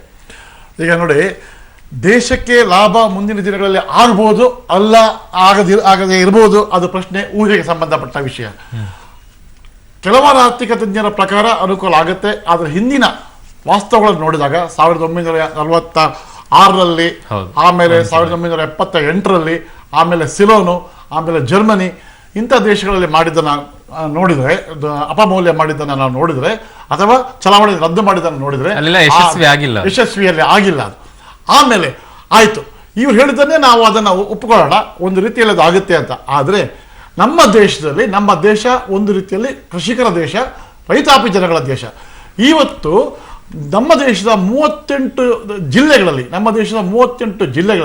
10ಕ್ಕಿಂತ ಕಡಿಮೆ ಬ್ಯಾಂಕ್ ಶಾಖೆಗಳಿವೆ. ಅವರಲ್ಲಿ ಅದರ ದುಡ್ಡನ್ನು ಬದಲಾಯಿಸುವಂತ ವ್ಯವಸ್ಥೆ ಕೂಡ ಒಂದು ಪ್ರಶ್ನೆ ಕೇಳ ನಾಗರಾಜ್ ಶೆಟ್ಟಿ ಅವರೇ. ಬೆಂಗಳೂರಿನಲ್ಲಿ ಸಾಕಷ್ಟು ಜನ ನಿಮ್ಗೆ ಕೆಲ್ಸಕ್ಕೆ ಬರೋರು ಬೇರೆ ಬೇರೆ ಜಿಲ್ಲೆಗಳಿಂದ ಬೇರೆ ಬೇರೆ ರಾಜ್ಯಗಳಿಂದ ಕೂಲಿಗೋಸ್ಕರ ಬರ್ತಾರೆ. ಕಾಂಟ್ರಾಕ್ಟರ್ಗಳು ಬಿಲ್ಡಿಂಗ್ ಅನ್ನ ಕನ್ಸ್ಟ್ರಕ್ಷನ್ ಮಾಡುವಂತ ಕೆಲಸಗಾರರಿಗೆ ದುಡ್ಡಿನಲ್ಲಿ ದುಡ್ಡು ಕೊಟ್ಟು ಕಳಿಸ್ತಾರೆ. ಯಾಕೆ ಅವರಿಗೆ ಅದ್ ನಾಲೆಜ್ ಬರ್ಲಿಲ್ಲ? ಬಂದಂತ ಕೆಲಸಗಾರರನ್ನ ಅಕೌಂಟ್ ಮಾಡಿಸ್ಬೇಕು, ಅಕೌಂಟಬಿಲಿಟಿಯಲ್ಲಿ ಅವ್ರಿಗೆ ದುಡ್ಡು ಕೊಡ್ಬೇಕು ಅಂತ ಹೇಳಿ ಯಾಕೆ ಕಾಮನ್ ಸೆನ್ಸ್ ಬರ್ಲಿಲ್ಲ? ಆಗ ಯಾಕೆ ಯಾರು ಈ ಪ್ರಶ್ನೆಯನ್ನ ಎತ್ತಿಲ್ಲ? ನೋಡಿ, ಇದನ್ನ ಕಲಿಸ್ಬೇಕಾಗಿತ್ತು ತಾನೆ. ಅವರನ್ನ ನಾವು ಬ್ಯಾಂಕಿನ ವ್ಯವಹಾರವನ್ನ ಕಲಿಸ್ದೇನೆ ಅವ್ರ ಕೈಯಲ್ಲಿ ದುಡ್ಡನ್ನ ಕೊಟ್ಟು ಜೀತದಾಳಾಗಿ ಕೆಲಸವನ್ನ ಮಾಡಿಸ್ಕೊಂಡಿದ್ವಿ. ಅವತ್ ಯಾರು ಈ ಪ್ರಶ್ನೆಯನ್ನ ಕೇಳಲಿಲ್ಲ. ಅವ್ರ ಕೈಯಲ್ಲಿ ದುಡ್ಡು ಕೊಟ್ಬಿಟ್ರೆ ಸಾಕು, ಹೋಗ್ತಾ ಇರತ್ತೆ. ಬ್ಲಾಕ್ ಮನಿ ಓಡಾಡ್ತಿರೋದೇ ಅಂತಹ ಜಾಗದಲ್ಲಿ ಅದನ್ನ ತಡೆಗಟ್ಟೋಕೆ ಯಾವನು ಮುಂದೆ ಬರ್ಲಿಲ್ಲ. ಬಟ್ ಈಗ ಸಮಸ್ಯೆ ಆಗ್ತಾ ಇದೆ, ಈಗ ಏನ್ ಮಾಡ್ಬೇಕು ಅಂತ ಕೇಳಕ್ ಮಾತ್ರ ಎಲ್ಲರೂ ಬರ್ತಾರೆ. ಈ ಗೊಂದಲವನ್ನ ಮುಂಚೆಯಿಂದನೇ ಅವರವರ ಕ್ಷೇತ್ರಗಳಲ್ಲಿ ಮಾಡ್ಕೊಂಡು ಬಂದ್ಬಿಟ್ಟಿದ್ರೆ ಈ ಸಮಸ್ಯೆ ಬರ್ತಾ ಇರ್ಲಿಲ್ಲ ಸರ್. ಆ ಹಳ್ಳಿಗಳಿಗೆ ಯಾಕೆ ಬ್ಯಾಂಕ್ಗಳು ಮುಟ್ಲಿಲ್ಲ? ಹಳ್ಳಿಗಳಿಗೆ ನಾವು ವ್ಯವಹಾರವನ್ನ ಕಲಿಸ್ಕೊಡ್ಲಿಲ್ಲ. ಬ್ಯಾಂಕ್ ನಲ್ಲಿ ಮಾಡೋದನ್ನ, ATM ಗಳನ್ನ ಯಾಕೆ ಅವ್ರಿಗೆ ತಲುಪಿಸ್ಲಿಲ್ಲ? ATM ಗಳ ವ್ಯವಹಾರವನ್ನ ಮಾಡೋದನ್ನ ಅವ್ರಿಗೆ ನಾವು ಕಲಿಸ್ಕೊಡ್ಲಿಲ್ಲ. ಯಾಕೆ ಹಿಂದುಳಿತಾ ಬಂದ್ವಿ ಅಂತ, ಇದನ್ನ ಯಾಕೆ ನಾವು ಮೊದಲು ಕಲಿಸ್ಲಿಲ್ಲ ಅಂತ ನೋಡಿ. ನೀವು ಹೇಳೋದಕ್ಕೆ ಒಂದ್ ನಿಮಿಷ ಆಡ್ ಮಾಡ್ಬಿಡ್ತೀನಿ. ಯಾಕೆ ಅಂತಂದ್ರೆ ಅವ್ರಿಗೆ ಕ್ಯಾಶ್ ಬರ್ತಾ ಇತ್ತು, ಕ್ಯಾಶ್ ಅಲ್ಲಿ ಕೊಡ್ಬೇಕಾಗಿತ್ತು, ತೆರಿಗೆಯಿಂದ ತಪ್ಪಿಸ್ಕೋಬೇಕಾಗಿತ್ತು. ಕಲಿಸ್ಕೊಟ್ಟವ್ರು ಯಾರು? ಅಲ್ಲ, ನಾವೇ ತಾನೇ. ಈಗ ಅದಕ್ಕೋಸ್ಕರ ಮಾಡಿದ್ದುಣ್ಣು ಮಹಾರಾಯ ಕಲಿಸ್ಕೊಳ್ಳಿಲ್ಲ ನಾವು ಸರಿಯಾಗಿ. ಈಗ ಮಾಡಿದ್ದುಣ್ಣು ಮಹಾರಾಯ ಈಗ ಅವ್ರ ಮೇಲೆ ಹಾಕೋದು. ಪಾಪ ಹಳ್ಳಿ ಜನರಿಗೆ ಸಮಸ್ಯೆ ಆಗ್ತಾ ಇದೆ, ಅವ್ರಿಗೆ ದುಡ್ಡು ಸಿಗ್ತಾ ಇಲ್ಲ ಅಂತ ಅನ್ನೋದು. ಪಾಪ ಕೂಲಿ ಕೆಲಸ ಮಾಡೋರಿಗೆ ದುಡ್ಡು ಸಿಗ್ತಾ ಇಲ್ಲ ಅಂತ ಹೇಳಿ ಅವ್ರಿಗೆ ಆ ರೀತಿ ಮಾಡಿದ ಪರಿಸ್ಥಿತಿ ತಂದು ಒಡ್ಡಿದವ್ರು ಯಾರು? ನಾವೇ. ಅದು ಬೆಂಗಳೂರಿನಲ್ಲಿ ಇರುವಂತ ಕಾಂಟ್ರಾಕ್ಟರ್ಗಳು ಕೂತ್ಕೊಂಡು ಕ್ಯಾಶ್ ಅನ್ನ ಕೊಡ್ತಾ ಇದ್ದವರು. ಡಿಸ್ಕಸ್ ಮಾಡಲಿಲ್ಲ ಗವರ್ನಮೆಂಟ್ ಆಫ್ ಇಂಡಿಯಾ. ನೋಡಿ, 2012 ಇಸ್ವಿಯಲ್ಲಿ ನಾವು ಬ್ಯಾಂಕಿಂಗ್ ಕೂಡ ಒಂದು ಮೂಲಭೂತ ಹಕ್ಕಾಗಬೇಕು ಅಂತ ನಾವು ಬೇಡಿಕೆಯನ್ನು ಮನಿಸಿದ್ವಿ. ಆ ಬೇಡಿಕೆ ಹಿಂದಿನ UPA ಸರ್ಕಾರದಲ್ಲಿ ಫೈನಾನ್ಷಿಯಲ್ ಇನ್ಕ್ಲೂಷನ್ ಅನ್ನೋ ಹೆಸರಲ್ಲಿ ಖಾತೆಯನ್ನು ಮಾಡಬೇಕಂತ ಹೇಳಿದ್ರು. ಆಮೇಲೆ ಮೋದಿ ಸರ್ಕಾರ ಬಂದ್ಮೇಲೆ ಜನಧನಗಳಾಯಿತು. ಜನಧನದಲ್ಲಿ 19.5 ಕೋಟಿ ಅಕೌಂಟ್ಗಳು ಓಪನ್ ಆಗಿದೆ. 19.5 ಕೋಟಿ ಓಪನ್ ಅಕೌಂಟ್ ಸಿಂಪಲ್ ಆಗಿ ನಾನೊಂದು ಪ್ರಶ್ನೆ ಕೇಳ ನಿಮ್ಗೆ. ಬ್ಯಾಂಕ್ ನಿಂದ ನೀವು ನೌಕರರ ಸಂಘದ ಇರೋದ್ರಿಂದ ನಾನು ಕೇಳ್ತಾ ಇದ್ದೀನಿ. ಬ್ಯಾಂಕ್ ಯೋಚನೆ ಮಾಡೋದು ಅಷ್ಟೇ, ನನ್ನ ATM ಅಲ್ಲಿ ಹಾಕಿದ್ರೆ ಅಲ್ಲಿ ವ್ಯವಹಾರ ನಡೆಯುತ್ತೆ ಇಲ್ಲೋ, ಟ್ರಾನ್ಸಾಕ್ಷನ್ ಆಗುತ್ತೆ ಇಲ್ಲೋ ಅನ್ನೋ ಯೋಚನೆಯಲ್ಲಿ ನೀವು ATM ಮಷೀನ್ ಅನ್ನ ಹಾಕ್ತೀರಾ ಅಲ್ಲಿ. ಬಟ್ ಅಲ್ಲಿ ಆಗಲ್ಲ, ಸ್ವಲ್ಪ ಜನಕ್ಕೆ ಹೆಲ್ಪ್ ಆಗುತ್ತೆ ಅನ್ನೋದಾದ್ರೆ ಅಲ್ಲಿ ಮಷೀನು ಹಾಕಲ್ಲ. ಬ್ಯಾಂಕ್ನವ್ರ ಸಮಸ್ಯೆನೂ ಇದೆ. ಒಂದು ಹಳ್ಳಿಯಲ್ಲಿ ನಾನು ATM ಅನ್ನು ಹಾಕ್ಬಿಟ್ರೆ ಅಲ್ಲಿ ಬಳಸ್ತಾರೆ ಇಲ್ಲೋ, ಅದು ಹಾಗೆ ಕೂಡುತ್ತೆ. ವೇಸ್ಟ್ ಆಫ್ ಮನಿ ಅನ್ನೋ ಇನ್ವೆಸ್ಟ್ಮೆಂಟ್ ಅನ್ನೋ ಯೋಚನೆಯಲ್ಲೂ ಕೂಡ ಬ್ಯಾಂಕ್ನವ್ರು ಇದ್ದಾರೆ. ಸೊ ಅದನ್ನ ನಾವು ಬದಲಾವಣೆ ಮಾಡ್ಕೊಂಡು ಹೋದ್ರೆ ಖಂಡಿತವಾಗಿಯೂ ಕೂಡ ಜನ ಬಳಸ್ತಾರೆ ಸರ್. ನೀವು ಹೇಳ್ತಾ ಇರೋದು ಒಪ್ಪಬೇಕಾಗುತ್ತೆ, ಹಂಗನ್ಬಿಟ್ಟು ಬಿಡಕ್ಕಾಗಲ್ಲ. ಬದಲಾವಣೆ ಮಾಡಬೇಕು, ಬದಲಾವಣೆ ನಿಮ್ಗೆ ಅದು ಒಂದ್ ನಿಮಿಷ. ನೀವು ಒಪ್ಪಬೇಕಾಗಿರೋದು ಬ್ಯಾಂಕ್ಗಳು ಬಿಸಿನೆಸ್ ಪೀಪಲ್ ಅಂದ್ರೆ ವ್ಯವಹಾರ ಸಂಸ್ಥೆಗಳು ಲಾಸ್ ಆಗೋದ್ರಸ್ಕೋರ ಮಾಡೋದು. ಈಗ ಏನ್ ಮಾಡ್ತಾ ಇದ್ರೆ ಮುಂದೆ ಛೋಟ ಐಟಮ್ ಕಾನ್ಸೆಪ್ಟ್ ಅಂತ SBM ಮ್ಯಾನೇಜರ್ ನಮ್ಮ ಇದೇ ವಾಹಿನಿಯಲ್ಲಿ ಮಾತಾಡ್ತಾ ಇದ್ವಿ. POS ಗಳನ್ನು ಕೊಡ್ತಾ ಇದೀವಿ. ಒಬ್ಬ ಕಿರಾಣಿ ಅಂಗಡಿಗೆ ಒಂದು ಮಿಷನ್ ಕೊಡ್ತೀವಿ. ಕಿರಾಣಿ ಯಾರಾದ್ರೂ ಬಂದು ಕಾರ್ಡ್ ಸ್ವೈಪ್ ಮಾಡಿದ್ರೆ ಅವನಿಗೆ ದುಡ್ಡು ಕೊಡ್ತಾರೆ. ಆಟೋಮೆಟಿಕ್ ಆಗಿ ಅವನ ಅಕೌಂಟ್ ದುಡ್ಡು ಹೋಗುತ್ತೆ, ಇವ್ರಿಗೂ ದುಡ್ಡು ಸಿಗುತ್ತೆ, ಇವ್ನಿಗೆ ಒಂದ್ ₹2 ಕಮಿಷನ್ ಸಿಗ್ತಾ ಇದೆ. ಇದೆಲ್ಲ ಕಾನ್ಸೆಪ್ಟ್ ಇದೆ, ಈಗೆಲ್ಲ ಸೇಲ್ ಆಗ್ತಾ ಇದೆ. ಜನ ಮುಂದೆ ಬರ್ತಾ ಇರಲಿಲ್ಲ ಅದನ್ನ ತಗೊಳೋದಕ್ಕೆ. ಬಟ್ ನೆನ್ನೆ ಅವ್ರು ಕೂಡ ಅವ್ರ ಜೊತೆ ಸಿಗ್ತಾರೆ. ಮುಂದೆ ಬರ್ತಾ ಇಲ್ಲ ಅಂದ್ರೆ ಅವರಿಗೆ ಎಜುಕೇಟ್ ಮಾಡಕ್ಕೆ ಯಾರು ಎಜುಕೇಟ್ ಮಾಡಲಿಲ್ಲ. ಜನ ಎಲ್ಲಾ ಬಳಸ್ಕೊಳ್ಳೋಕೆ ಇಷ್ಟ ಇದೆ ಸರ್. ಜನ ಏನೇ ಹೊಸದು ಬಂದ್ರು ಕೂಡ ಬಳಸ್ಕೊಳ್ಳೋಕೆ ಇಷ್ಟಪಡ್ತಾರೆ. ಅಂತಂದ್ರೆ ನಮ್ಮಲ್ಲಿ ಕೈನಲ್ಲಿ ಬೆತ್ತ ಹಿಡಿದಾಗ್ಲೇ ನಾವೆಲ್ಲ ಲೈನಲ್ಲಿ ಹೋಗೋದು. ಈಗ ಇದು ಬಂದಾಗ ನೆನ್ನೆ ಹೇಳ್ತಾ ಇದ್ರು ಅತಿ ಹೆಚ್ಚಿನ ಬೇಡಿಕೆ ಪ್ರಕಾರ ಹೇಳೋದಾಗಿದ್ರೆ 58,000 ಬ್ರಾಂಚ್ಗಳಿಗೆ 2 ಲಕ್ಷ ATMಗಳಿದೆ. 35,000 ವಿಲೇಜಸ್ ಅಲ್ಲಿ ಇದೆ. ಆಮೇಲೆ ಈಗ ಅವರು ಹೇಳಿದಾಗ ಬಿಸಿನೆಸ್ ಕರೆಸ್ಪಾಂಡೆನ್ಸ್ ಇದ್ದಾರೆ. ಬಿಸಿನೆಸ್ ಕರೆಸ್ಪಾಂಡೆನ್ಸ್ ಪ್ರತಿ ಹಳ್ಳಿಗೆ ಹೋಗಿ ರೈತರಿಂದ ನಾವು ದುಡ್ಡು ಸಂಗ್ರಹ ಮಾಡ್ತೀವಿ. ಇದೆಲ್ಲ ವ್ಯವಸ್ಥೆಗಳು ಇದ್ದಾಗಲೂ ಕೂಡ ನಮ್ಮ ದೇಶದ 130 ಕೋಟಿ ಜನರಿಗೆ ಅದು ತಲುಪಿಸಕ್ಕೆ ಅಸಾಧ್ಯವಾಗ್ತಿದೆ ಇವತ್ತಿನ ಪರಿಸ್ಥಿತಿ. Thank you so much sir, ಇಷ್ಟೊತ್ತು ನನ್ನ ಕಾರ್ಯಕ್ರಮದಲ್ಲಿ ಭಾಗವಹಿಸಿದ್ರಿ. Thank you so much. Thank you. ಸರಿ ಹೋಗೋದು ಇಲ್ಲ ಸರ್. ಸಂಗ್ರಾಮ್ ಸಿಂಗ್ ಸರ್, ಹಿಂದೆ ನಾವು ಮಾಡಿದ್ದನ್ನ ತಪ್ಪನ್ನ ಈಗ ತಿದ್ಕೊಳ್ಳೋ ಪ್ರಯತ್ನವನ್ನ ಮಾಡ್ತಾ ಇದ್ದಾರೆ. ಆದ್ರೆ ಅಷ್ಟು ಸುಲಭ ಅಲ್ಲ ತಿದ್ಕೊಳ್ಳೋದನ್ನ. ಮಾಡಿದ್ದುಣ್ಣು ಮಹಾರಾಯ ಅಂತ ಹೇಳಿ ಅನುಭವಿಸ್ತಾ ಇದೀವಿ. ಆದ್ರೆ ಹಿಂದೆ ಆಗ್ಲಾರ್ದಂತ ಪ್ರಯತ್ನವನ್ನ ಈಗ ಮಾಡೋಕ್ ನೋಡ್ತಾ ಇದೀವಿ. ನೋಡೋಣ, ಒಂದು ಅಟೆಂಪ್ಟ್ ಆದ್ರೂ ಪಾಸ್ ಆಗ್ತೀವೋ ಫೇಲ್ ಆಗ್ತೀವೋ ಮುಂದೆ ನಿರ್ಧಾರ ಮಾಡೋದು ಜನ ಬಿಟ್ಟಿದ್ದು. ಇದು ಹೊತ್ತಿನ ವಿಶೇಷ. ನೆನಪಿರ್ಲಿ, ನ್ಯೂಸ್ ಅಂದ್ರೆ ಪಬ್ಲಿಕ್. ನಾಳೆ ಕನಕ ಜಯಂತಿ ಪ್ರಯುಕ್ತ ಕರ್ನಾಟಕ ರಾಜ್ಯದಲ್ಲಿ ರಜೆ ಇರುತ್ತೆ ಅಂತ ಜನ ಪರಿಭಾವಿಸಿಕೊಂಡಿದ್ರು. ಅದರ ಪರಿಣಾಮ ಏನೇನು ಸಂಕಷ್ಟ ಬರುತ್ತೋ ಅಂತ ನಾವು ಅನ್ಕೊಂಡಿದ್ವಿ. ಆದ್ರೆ ರಾಜ್ಯ ಸರ್ಕಾರ ಕೊನೆ ಕ್ಷಣದಲ್ಲಿ ಎದ್ದಂಗಿದೆ. ಎದ್ದ ಪರಿಣಾಮ ನೆಗೋಷಿಯಬಲ್ ಇನ್ಸ್ಟ್ರೂಮೆಂಟ್ಸ್ ಆಕ್ಟ್ ಕೆಳಗಡೆ ಬರ್ತಾ ಇರೋದ್ರಿಂದ ಈ ರಜೆ ರಾಜ್ಯ ಸರ್ಕಾರ ನಾಳೆಯ ಈ ರಜೆಯನ್ನ ಪಕ್ಕಕ್ಕೆ ಎತ್ತಿಟ್ಟಿದೆ. ಸಂಸತ್ನಲ್ಲಿಂದು ಕಪ್ಪು ಹಣದ ಜೊತೆಗೆ ಸಖತ್ ಸದ್ದು ಮಾಡಿದ್ದು ಜನಾರ್ದನ್ ರೆಡ್ಡಿ ಅವರ ಮಗಳ ಮದುವೆ. ಕಪ್ಪು ಹಣದ ವಿರುದ್ಧ ಸಮರ ಸಾರಿರುವಂತಹ ಬಿಜೆಪಿ ಸರ್ಕಾರ ಒಮ್ಮೆ ತಮ್ಮ ಪಕ್ಷದ ಮುಖಂಡ ಹಾಗೂ ಮಾಜಿ ಸಚಿವ ಜನಾರ್ದನ್ ರೆಡ್ಡಿ ಮಗಳ ಅದ್ದೂರಿ ಮದುವೆ ಬಗ್ಗೆ ಕೂಡ ಗಮನವನ್ನ ಹರಿಸಲಿ ಅಂತ ಕೇಂದ್ರವನ್ನ ಕೈ ನಾಯಕ ಆನಂದ ಶರ್ಮಾ ಜರೆದ್ರು.